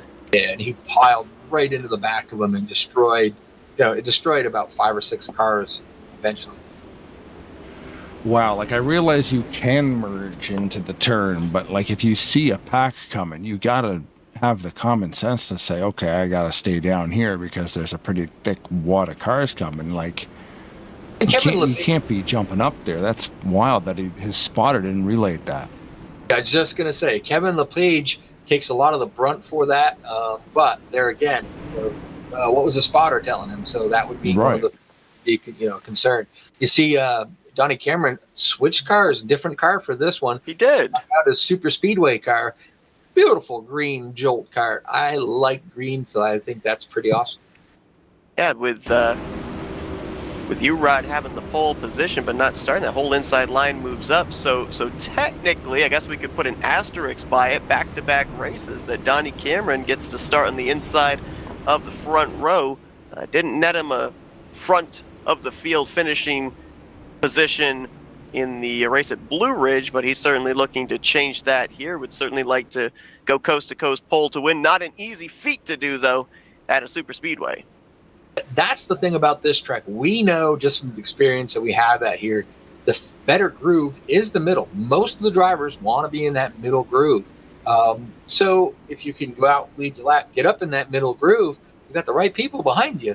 It's really hard for the cars underneath you to try to make up that time on the bottom. You've got to be really, I guess, what's the word? They got to be really nice and tight and really right there. Pace car makes the trip down pit road.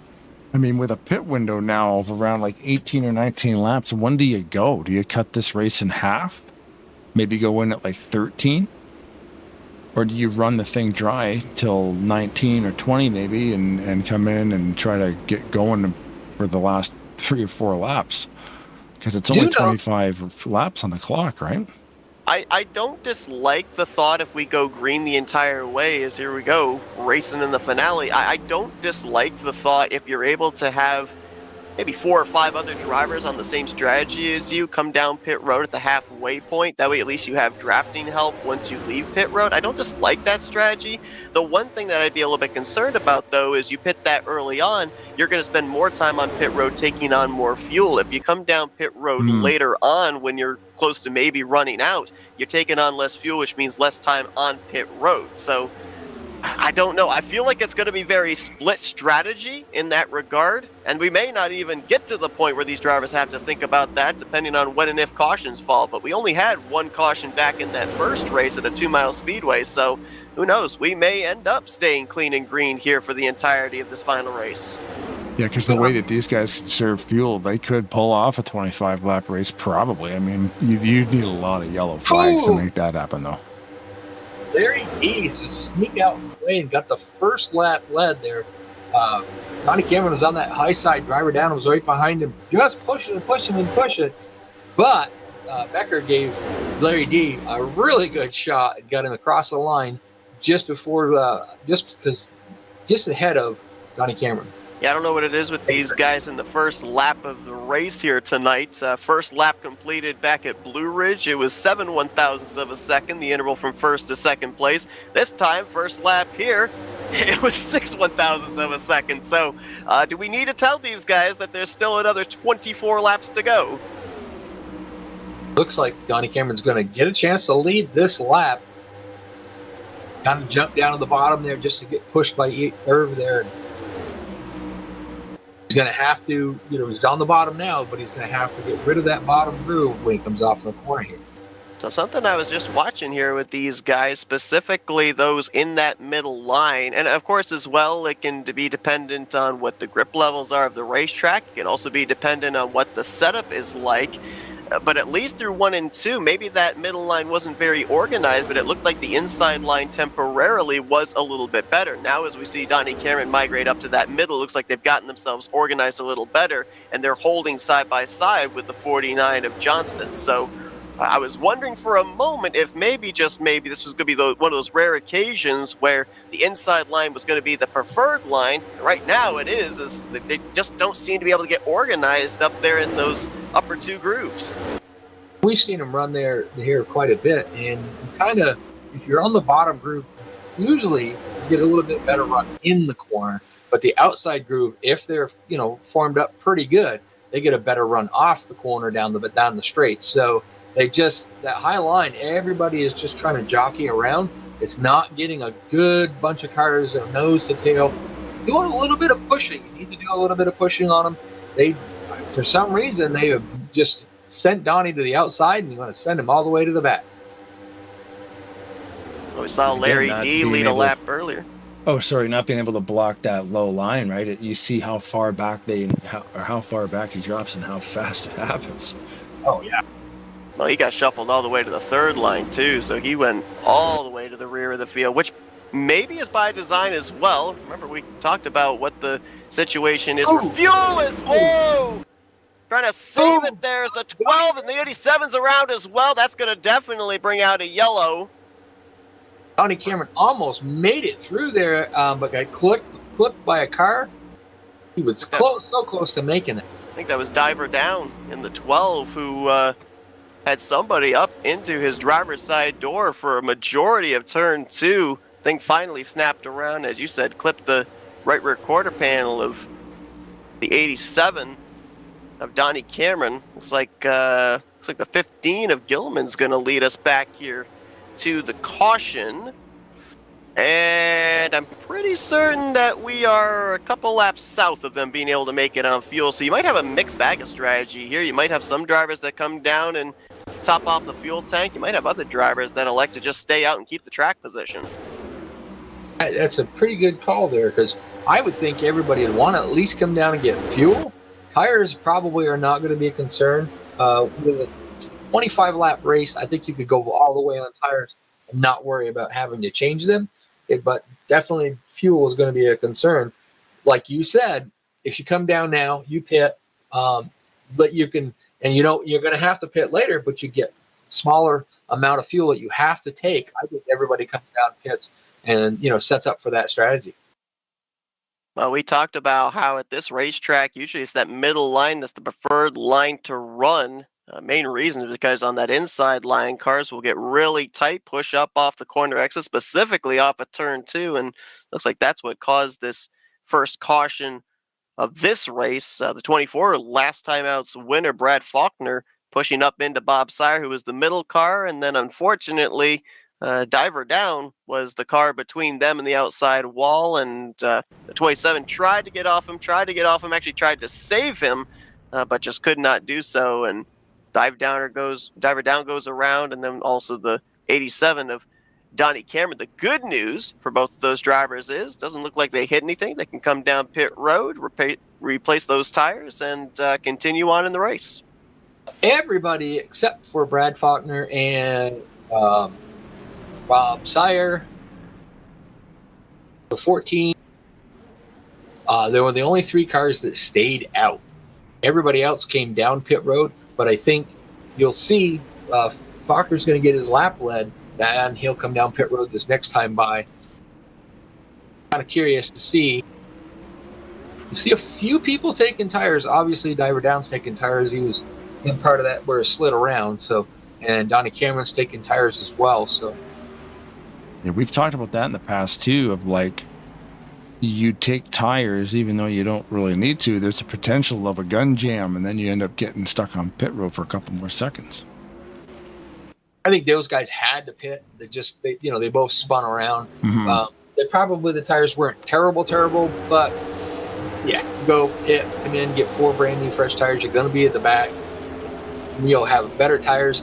Does it make up that much difference? I think if you get to a 66 lap race and somebody has new tires and somebody has gone the whole distance on the same set of tires, yeah, it's going to make a difference. Here, probably not so much, but I think you guys, just because those guys spun, put 4 fresh ones on. And it's the situation too, right? Like under caution, even if you lose those couple of spots, it's probably worth it. If you're under green, more than likely you're not going to take the risk of what you're talking about, Blaine, of maybe having a slow pit stop there. If you're changing tires, you're going to uncheck those immediately.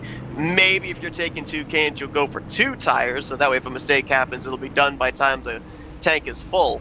But I think being here under caution, even if a mistake is made, you're willing to run that risk to put some fresh tires on here, because especially as we talk about, as you're on that inside line, the car will push up. That's that tire heat that kind of comes into play, and if you get the fresh tires, you don't feel that as early on.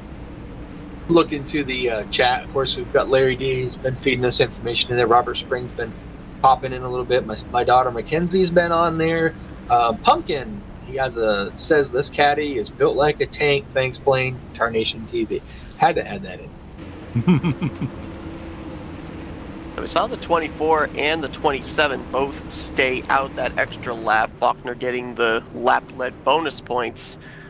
We know that a lot of different leagues, they have a ruling where if you feel you are responsible for the caution, you pit the second time by. Both the 24 and the 27 were involved in that 3-wide situation that eventually led to the spin and the caution. So I'm wondering if both of them just kind of covered their bases there, both pitting second time by to serve the necessary EOL, just in case that incident would have been pinned on them. And I hear a lot of drivers out there clutching. You hear the cars go by, they're very, very slow. I was going to say, do you hear it? Because normally when they're clutching, you don't hear nothing. You don't hear nothing. They are just got their foot in the clutch and just rolling that thing for saving as much fuel. It'd be interesting. This game does not do that, but if they had the actual where you could shut the motor off, it would be very, very quiet.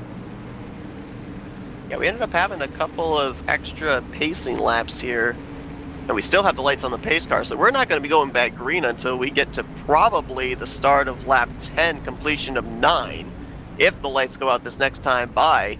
So I was a little off on my calculation. With your point there, Rod, of them clutching and saving fuel, everybody was on pit road. If they got the tanks completely full, they might be able to make it the rest of the way. We're talking about 15 and a half laps that they would have left to go. They should be able to make it being on the 2X. So yeah, that might be, outside of crash damage repair, the only time we're going to see them on pit lane. This might have been a very timely caution for them. Yeah, I think that's why you see a lot of the guys clutching a little bit. And then you may see some of the drivers that were a little more aggressive at the start. They're not going to be as aggressive. They're going to sit back there, kind of conserve fuel a little bit. When they get to that point that when they've conserved enough, they know they can go, then it'll start getting really racy again. We're going to lock onto the pace car here, see if they shut those lights off. It's like I had a couple of drivers come back down pit road to top off, most notably Larry D from the 3rd position. A couple of drivers further back there too. Looked like Pumpkin came back in, Brad Faulkner came back in, Ryan DeHart as well. Just want to make sure that, they can make it. And if you do that, you can race a little bit harder than the people that might be trying to save. We've had races, I think it was a Saturday night race. I couldn't believe it, but it was just like what they were doing in NASCAR for real. The guys were only doing 190 miles an hour down the straightaway. We had about 8 cars, and they were all on the same strategy. It wasn't that they're going to be able to make it on fuel. It was like you said earlier, Seth, they were to the point where if they had saved fuel when they pitted, they'd only have to take like half a can versus a full can. So they were saving fuel to make that pit stop shorter. Yeah, we name-dropped Randall Coleman earlier on tonight and the League Fast. I remember a Daytona race I ran with them. I think just about everybody in the field was about 2 laps short of making it to the end, so everybody was in major fuel save mode. We went into turn 3 at Daytona. Everyone shut off the engine. It was the quietest turn 3 I've ever heard at a super speedway.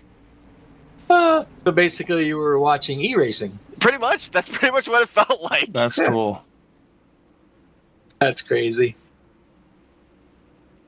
We've had a race. I had a race in a truck series once where we were doing that. We were only doing 170 miles an hour down the backstretch and with the trucks because nobody could make it the whole distance. So we were all just conserving fuel. And there again, once we got to that magical point where we could, we went back racing. Those kind of races are fun because then it's always a cat and mouse, right? Who's going to go first? Yep. And if I go now, will it be a little too early? I love those kind of things. It's always the mind games that you end up having when it comes to fuel strategy races. Rick Kay's led the most laps tonight, but most of that's just he was out there during the caution. So everybody else, there's a lot of people that haven't led a lap in there. And I think Gilman's led a lap. We know Donnie Cameron has. EJ's led a lap, Larry D. So, and as we go back green, keep an eye on that 15 of Gilman because he probably very easily could have made a move for the win in the earlier race tonight at Blue Ridge, but he decided to stay in line and push the 24 of Brad Faulkner across the stripe, bringing it home in the 2nd position. Now, we believe Live Points would have the 15 as the leader coming into this final race, and I almost wonder, well, I was going to say maybe I shouldn't say anything because what do I know what the drivers are going to do, but I was going to say maybe he would be willing to ride in line behind somebody again here in this race, bring it home with back-to-back seconds, which I'm certain would net him enough points to end out the season as champion. But the other thing too, maybe he's trying to go out there and lead the most laps. We do have the low line rule, as you can see how that plays into effect. He can't go back down on the low line. He's got to let Brian Wolf go through. That's got to be tough, man, especially here. As I say, they're just so disorganized on that high groove right now. They cannot get it working right. They can get lined up, nose to tail, get in there nice and tight. Maybe a little occasional bump down the backstretch to get that speed up. That outside line will definitely. Oh my goshness. Wow, we got 2 up and over. I think Cameron was one of them. And yeah, the 14 also. Oh, Larry D just got clipped at the very end. And there is some pretty good roof damage on the top of that 14 car. All cautions are raced back, so we're still running back here to the stripe, it looks like. Yep. They can race back till 10 to go. They just don't slow down. All right, just holding their positions. Yeah.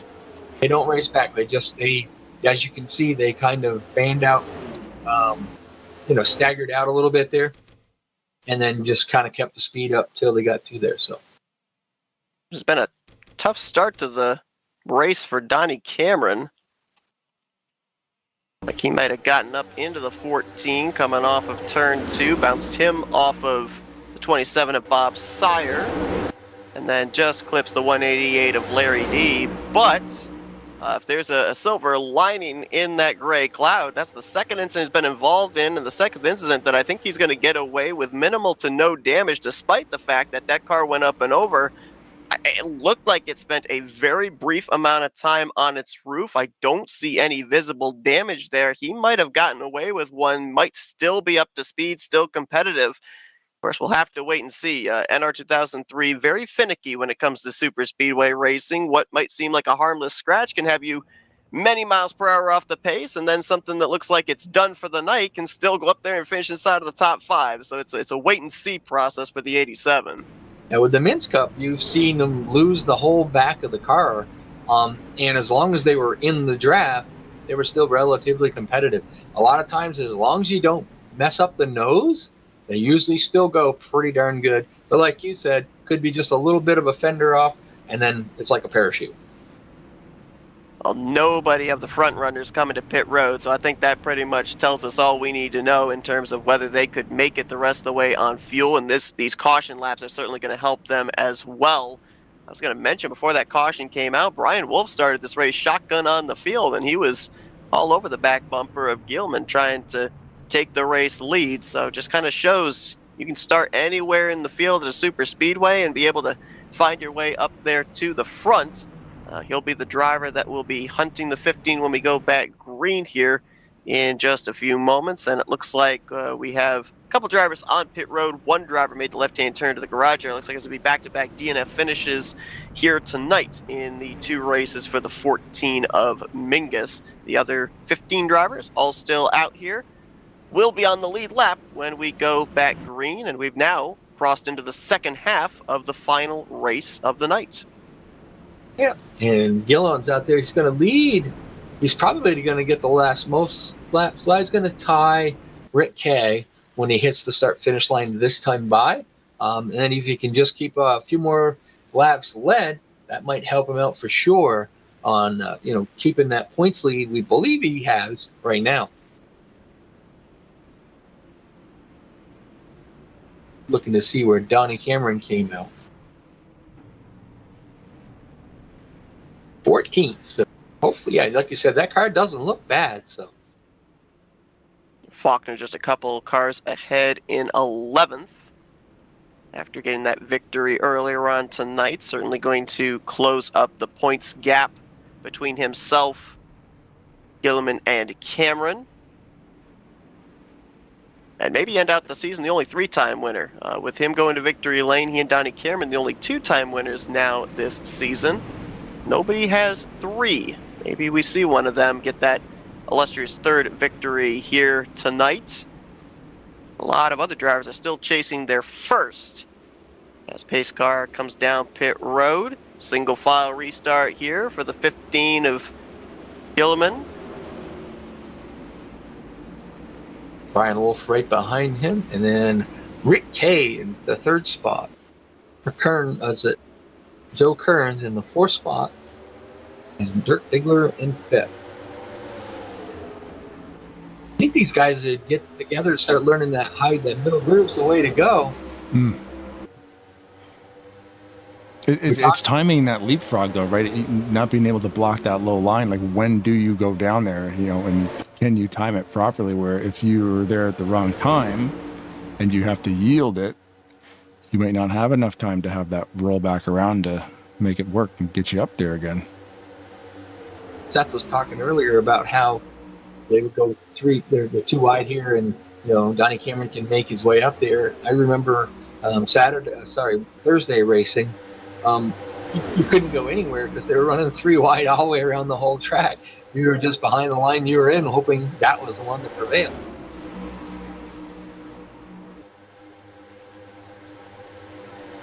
Joe Kern's going to lead that lap. Looked like for a moment he was going to ride behind the 008 of Rick Kay, but stepped out of line, gets himself a 5 bonus points for a lap. Lane contact, Ireland sending down towards the inside wall. That might not be. He saved it. He saved it. He brought it back up on the racing surface and is still with the lead group. It took me a while to get my camera back to him, but I thought for a moment that thing was heading down for the inside wall. He held on to it. Great hands. And he just, he hasn't quite picked up the draft, or he's not quite back up to full speed yet. But with these guys running the way they are, he should be able to retain that draft. He's right behind Donnie Cameron right now. Just trying to stay with them guys, trying to keep that momentum going so he can get back to the bumper and maybe work his way back up through the pack. He pushed up off of turn 2, and the right rear went into the left front of the 008 of Rick Kay, and somehow it was at such an angle that it kind of had a little smoke coming off of the right rear of Ireland's car and shot it down towards the inside. But did a great job of being able to keep his foot in the throttle, get the car turned back gracefully to the right rather than a rapid overcorrect, which probably would have snapped him up into the outside wall. And he's still up here, still competitive, as he's trying to make a 3-wide move there on Donnie Cameron. That could have been a lot worse for him. Could have very easily been our second caution of the night, but we avoid disaster, continue on. 9 to go here at the stripe. Did you see the move that Rick Kay did? Came from the high side down all the way to the bottom, got in front of Dirk Diggler, got the lead in front of him, and then pulled back to the high side. I mean, he was zigzagging back and forth, left and right, made it through there, and it was pretty. I mean, he just did a really good job of changing lanes, not causing troubles. And that's one of the tough things. It's so easy when you're the car behind. Whoa, is there some contact made? That was Gilliman bouncing off of the driver that he finished second to in the earlier race, Faulkner. But it's so easy when you're running behind to see where the momentum is, what line is moving, where you need to be. Almost what Dale Jr. would call seeing the air. When you're that car that's out in front, it is so difficult to tell where that momentum is coming from, where you got to make those moves to make sure that that momentum keeps you out in front. It's what they call driving through the rear view mirror. 70 to 80% of the time, they're not even looking forward. They're looking in that rear view mirror and trying to figure out where's the momentum coming from? What can I do to, be in front of it? There's the strength of that outside line we were talking about, Rod. That middle line specifically, Rick Kay, Bob Sire up there, Faulkner is there. Ireland, didn't we just see him nearly wrecked off a turn 2 a couple of laps ago? He's 4th car on that outside line. They've kind of got together. They're running a nice tight group. You can see Bob Sire pushing, Rick Kay right down there through the short chute after the tri-oval, giving him a little shove down through there, getting him that speed that he needs. Then he moved him out of the way. He went in there and took out the middle line. Rick Kay is going to be going backwards for a little bit there. He's stuck on that outside groove all by himself. He was the leader coming around through the tri-oval, and he'll more than likely find himself back outside of the top 10 the next time that they cross the stripe. Bob Sire in that Cadillac now has his nose out in front. Diggler still in that inside line with help from the 49 of Irv Johnston, and you mentioned it too. Obviously, there's the low-line rule, but in the case of the 33, the 49, the 29, they're not low-lining by choice. They have to because the drivers to their outside are pinning them down. So by technicality, they are not low-lining at this point in time, and they're actually being able to hold serve with that middle groove, at least momentarily. They seem to lose a little bit of speed off the corner, but you see they gain it right back. The accordion right back up alongside of the 27 does Diggler when they enter into the turn. As I said before, though, once that high groove, when they come off the corner, they see if they're organizing it together, they get a really, really good run, especially off the 2 down the backstretch.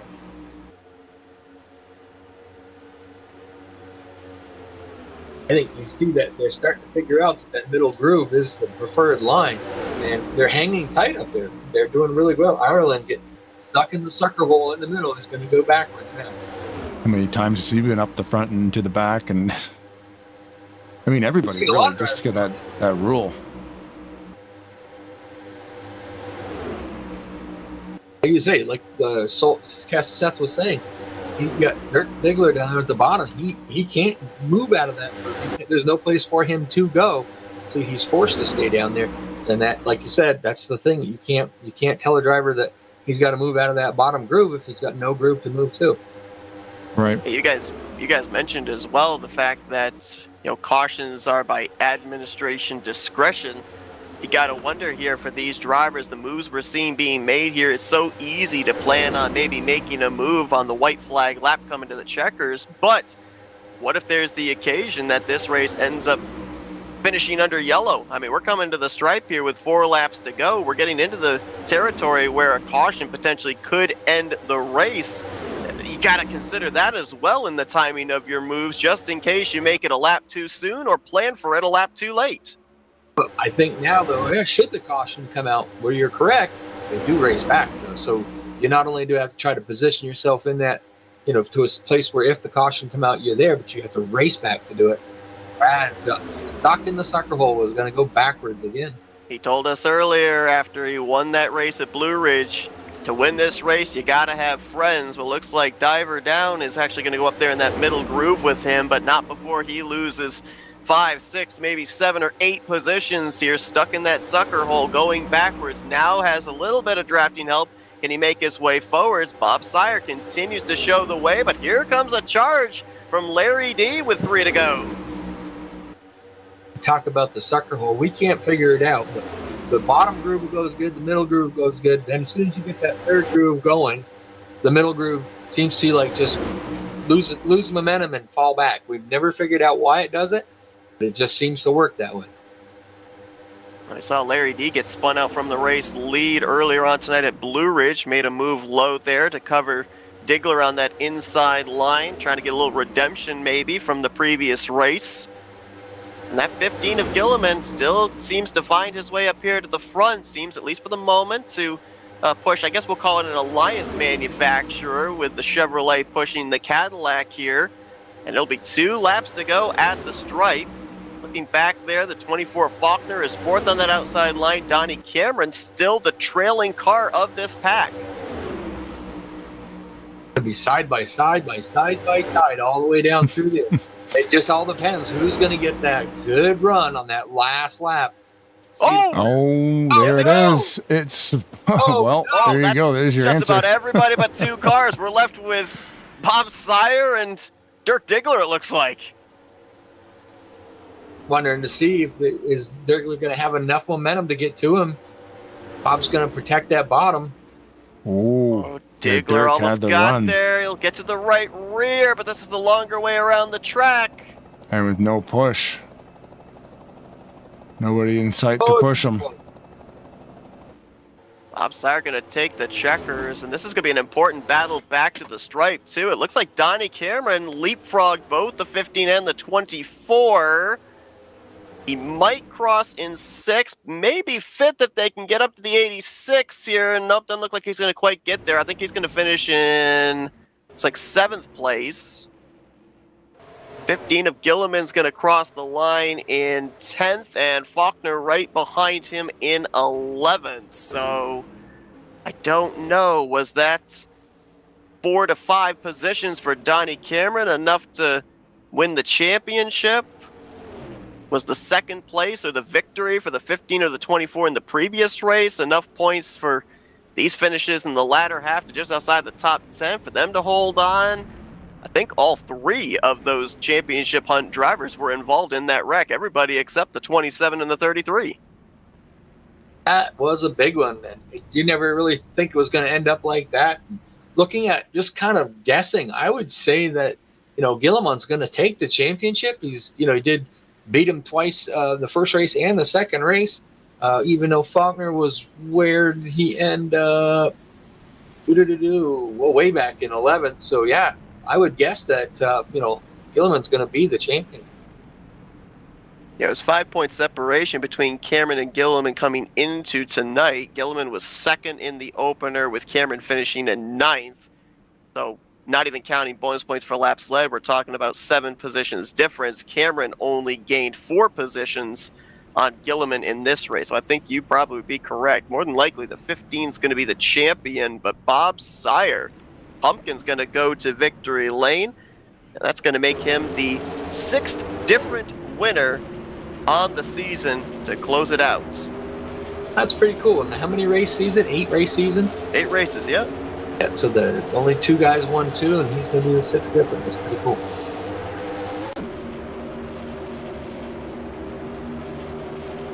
You think maybe the speed had to do with who painted the car? Wow. I'm sorry, I had to ask. You try to work it in there somewhere. Yeah. Yeah. Well, so hey, man, that's cool. You got to be careful because Blaine ain't going to be able to pull his headset off anymore. His head's going to get too big. Yeah. Blaine's DMs are going to be full this week. Hey, can you paint me a car? I saw how fast that one was. Yes, exactly. Yeah, no problem. You need one? I'll do it for you. Pumpkin's down there burning it up in the grass, spinning it around. A lot less smoke that way. We can at least get to see him. Yeah. You don't wear out the tires either. You can maybe put them back on for another race.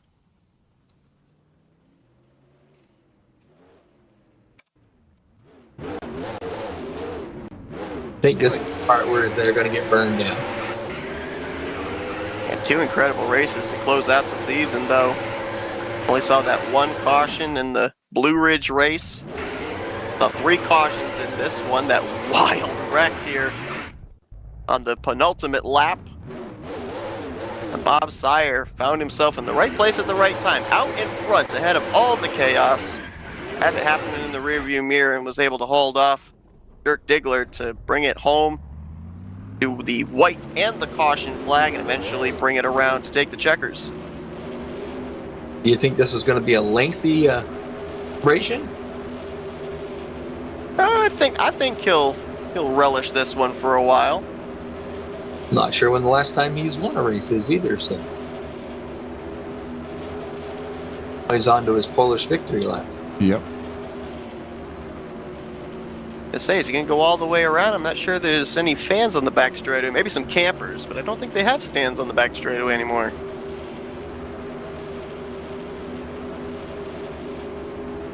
He is definitely celebrating. Why not?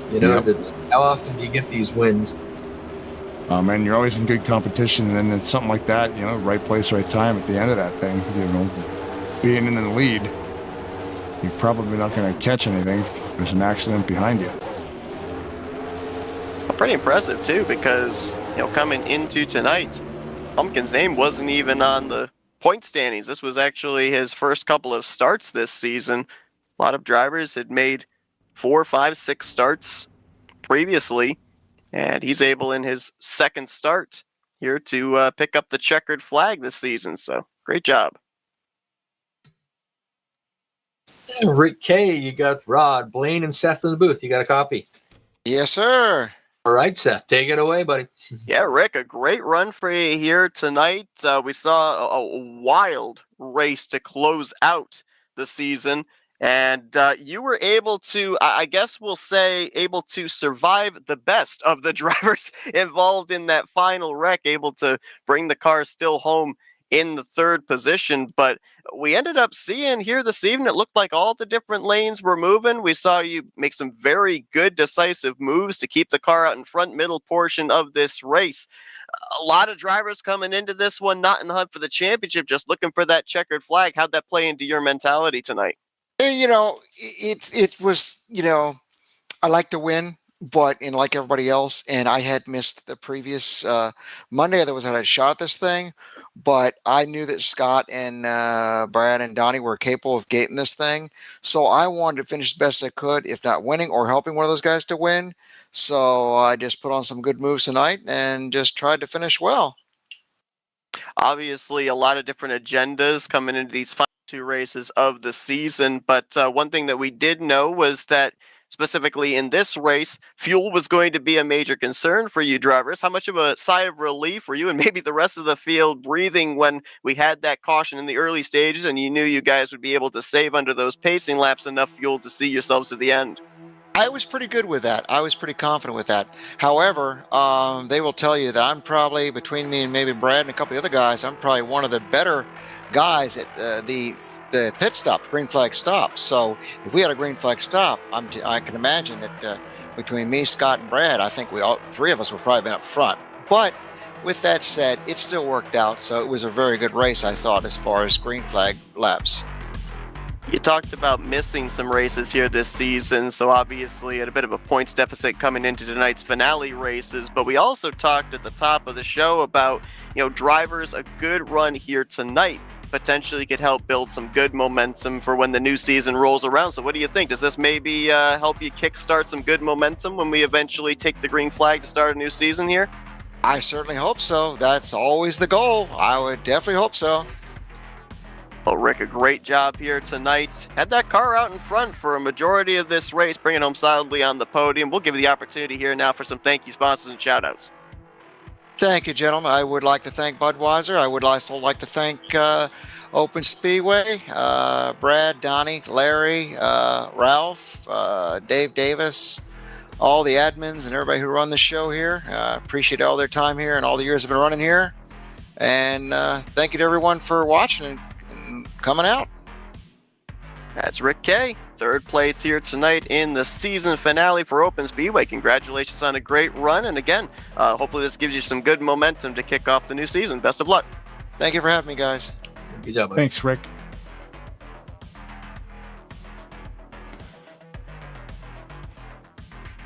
Oh, looks like did Rod move himself? Leave it to the rodent. Yeah. What's he up to? He's up to no good. There he is. Damn, up to good. We could not get Dirk Diggler because he has left the server, so we'll have to go back and get the winner. So, Pumpkin, you've got Seth, Rod, and Blaine in the booth. You got a copy. What's up, guys? Hey now.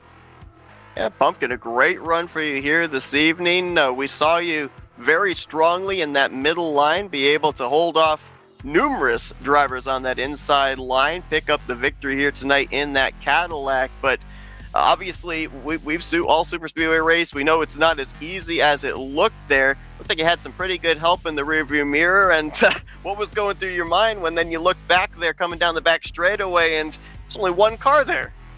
Yeah, I was leading that high line, and Scott was pushing me along pretty good. And I think what happened was there was a bumper grab, and it just took out the entire field. And then, obviously the yellow came out, and we were less than 5 to go, so you raced back, and I did what I had to do to protect the lead and come across and get that yellow checkered. Yeah, we obviously saw the 33 try to make a move there through the tri-oval, but didn't have the drafting help. You're able to bring it home with the checkered flag, making your first couple of starts on the season here as well, and able to park this thing in victory lane. One thing that we were talking about here specifically in this race was the possibility of green flag pit stops and everything. I believe you were amongst some of those drivers when the first caution that came out that pitted just about every single lap to top off the fuel tank. So at that point, did that give you enough luxury to be able to go full push? Even if you went up to the front, you would have had enough in that clean air to make it the rest of the way? Oh, yeah, for sure. I think when I crossed the flag, I still had 5 laps to the good. So I just, played it safe and wanted to make sure I had enough fuel and yeah. Obviously coming into tonight's final 2 races, a championship hanging in the balance as well. So how difficult is it to be able to kind of navigate your way through the field, obviously trying to close out the season with a checkered flag, but also having to be aware of those drivers around you that are also racing for the points and trying to get the big trophy at the end of the season? Yeah, it was pretty difficult. I wanted to make sure that I either helped, all those drivers or made sure I stayed off of them and not, get into them or whatever to cause them any problems. But I know I was dragging Brad and Scott for quite a while and, going towards the front. So, but I'm glad, I think Seth got her, Scott got the championship maybe for that. I'm not sure what the final tally was. Well, a lot of times when we talk with drivers, ask them where they think the safest place in the field is, they tell us out in front. Certainly was the case for you here tonight, able to have all the chaos in the rearview mirror, cross the line, pick up the caution and the white flag, and then eventually come around to take the checkered flag to close out the season and park this Cadillac in victory lane. Congratulations on the job well done here tonight, Pumpkin. Before we let you get back to your celebrating, floor is yours for thank you, sponsors, and shout-outs. I'd like to thank Open Speedway Racing and Ralph and Donnie and all the admins there that put this on, and Tarnation TV and Blend Onland for painting this badass Cadillac, and the wife Kelsey for putting up with my shenanigans. Well, that is Bob Pumpkin's sire. He is the driver to take the final checkered flag of the season here tonight at Open Speedway. Congratulations on the job well done. Go enjoy this victory. Thank you very much. It's my first A-main at Open Speedway win, if you will. So I'm going to cherish this one. Congratulations, bud. Thank you. Congratulations, Bob. Thanks, Blaine. Thanks, Seth.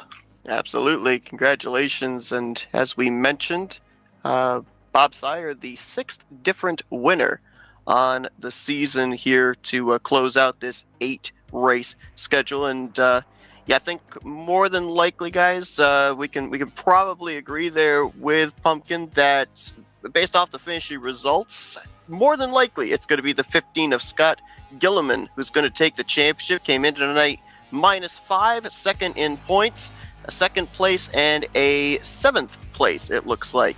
Going to be enough for him to take home the title. So we saw obviously very strong in the first race and maybe a little lucky in the second race, but sometimes that's what you need. You need the skill as much as the luck. Do we want to try to talk to Gilliman and see what he has to say about it? Why not? Hey, Scott, it's the guys up here in the broadcast booth. Got a copy? I got you.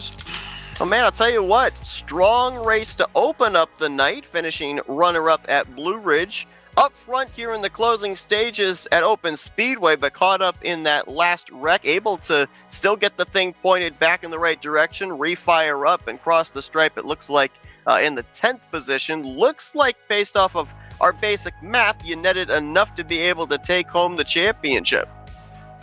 Yeah, appreciate it, guys. That's the way I look at it, too. They're still trying to figure out who caused that last wreck there, so might not be official just yet.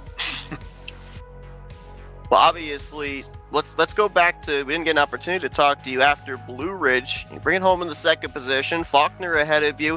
Looked like a couple of times the 15 was peeking out, maybe thinking about making a move, but ultimately seemed like you were committed to the back of the 24. What went into that strategy there, or was it basically in the case of, I'm sitting in a good position, I'll get some good points, and the unpredictability of super speedway racing is looming on the horizon?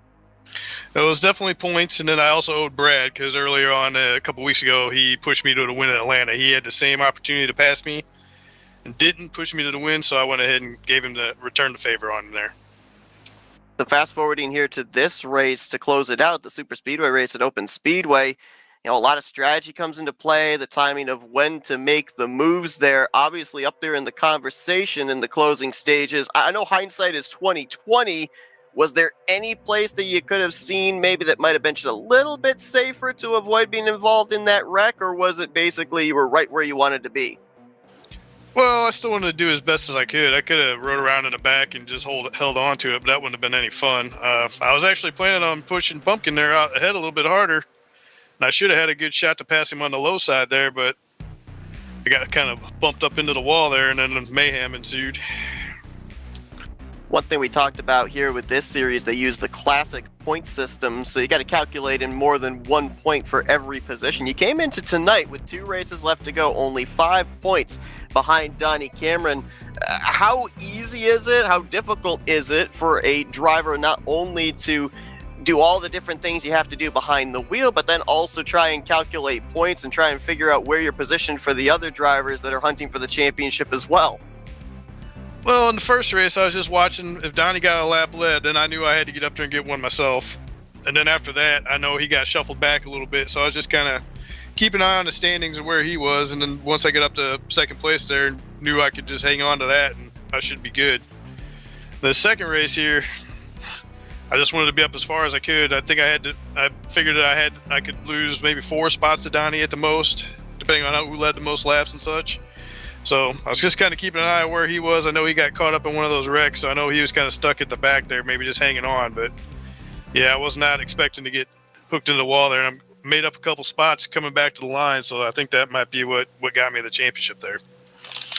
Yeah, we watched the battle back to the straight for the win, but maybe just as important as you say, that battle back with all the drivers involved, the finishing positions there as a result, more than likely the deciding factor into the championship. Again, as we said, it looks like mathematically you are the champion. I know you're saying it's unofficial, but we'll, at least for the moment here, have you dubbed as the champion of the season. Incredible stats here to close out the year as well. Of course, getting that victory earlier on in the season. I believe that you are currently tied for most top fives on the season as well. Very difficult to be consistent throughout a season and able to do just that as well. So, Scott, before I let you go, we'll give you the opportunity here for some thank you sponsors and shout-outs.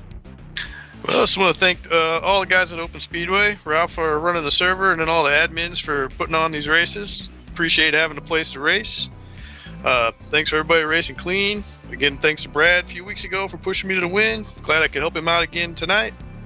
And thanks for you guys for putting on the show on the YouTube there for everybody to watch. Really appreciate it.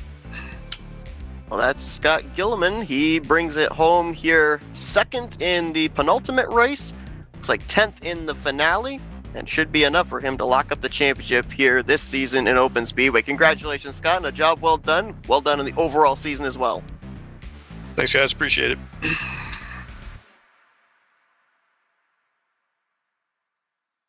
Well, there you go. That was a pretty good second race. It really was. Yep, definitely two really good races here tonight. Obviously, attentions are going to be a little bit high with the different drivers trying to end out the season with a checkered flag that may have struggled this season in the point stands. And then, of course, you got those drivers that, as we kind of heard there from Scott, big picture racing to try and bring home the championship. And when you always have those different varying agendas, always makes for exciting racing. And tonight was definitely two very good racings, both on the Speedway and the Super Speedway side. Yeah, I think it was awesome, and the two race format's pretty cool.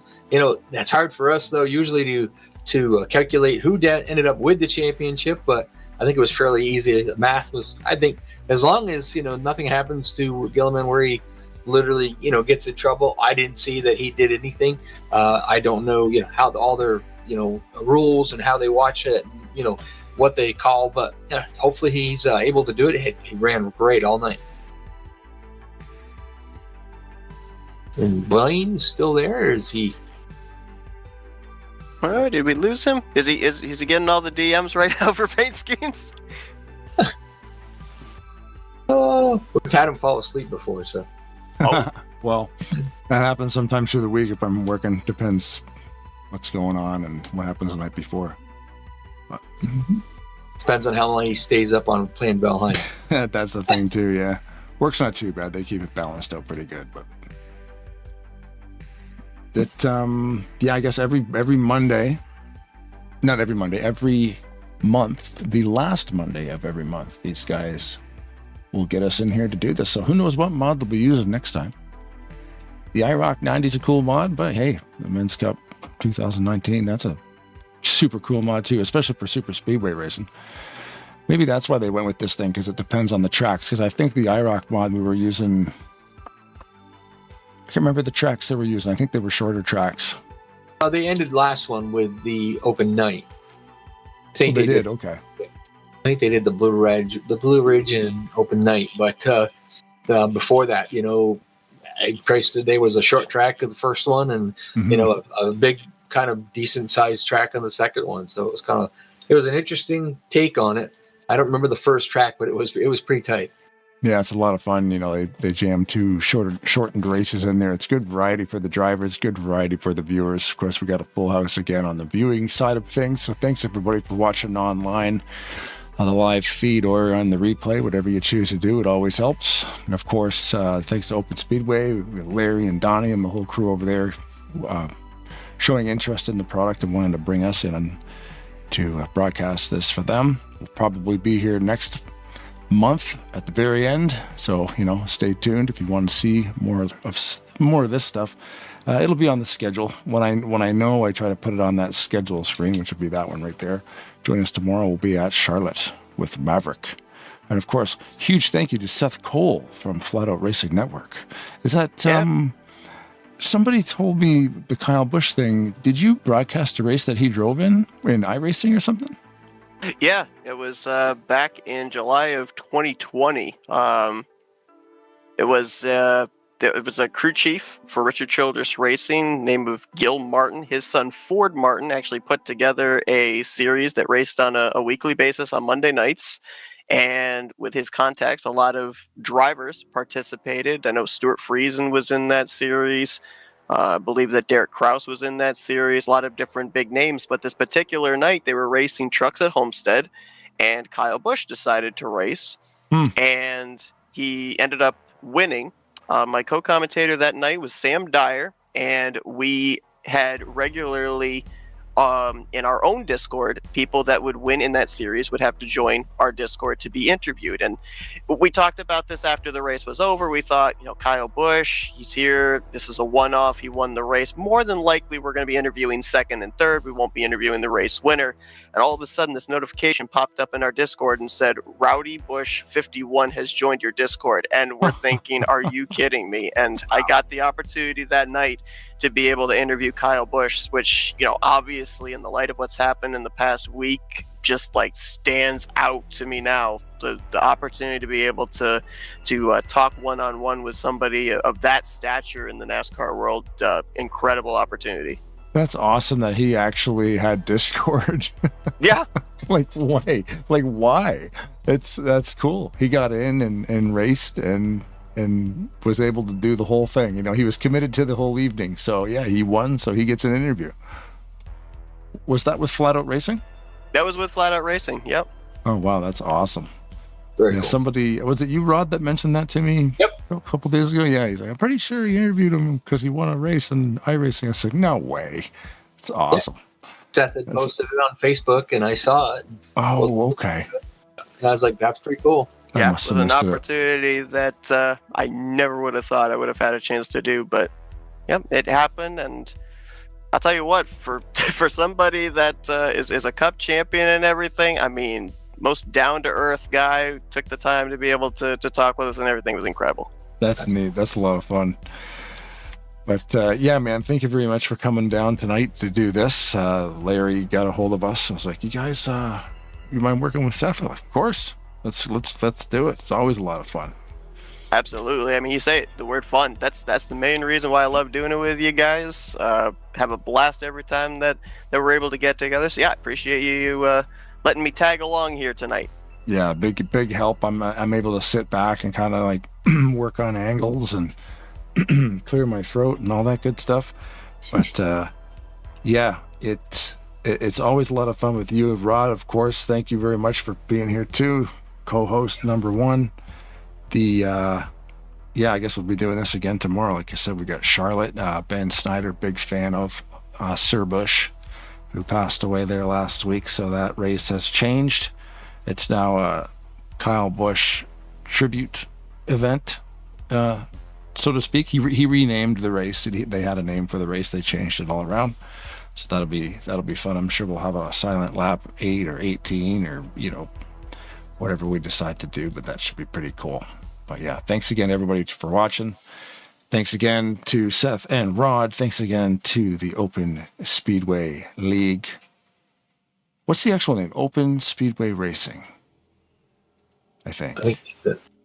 OSW. I can't remember what it is. I always want to put the word league on the end, but I think it's just racing. It is. It's just racing. Yeah. Open Speedway Racing. Thank you guys very much. We'll probably see you next month here. We're pretty consistent now that we've done a few of these. And Seth, I don't know, but they might have you back on the hook again for that one. Hey, I'll be here if they need me. Awesome. Well, we'll keep you posted. Anyway, we're going to cut this off. We're flirting with 2 hours and 20 minutes, almost exactly online. So thanks again, and we'll see you next time. If the women don't find you handsome, they should at least find you handy. Keep your stick on the ice.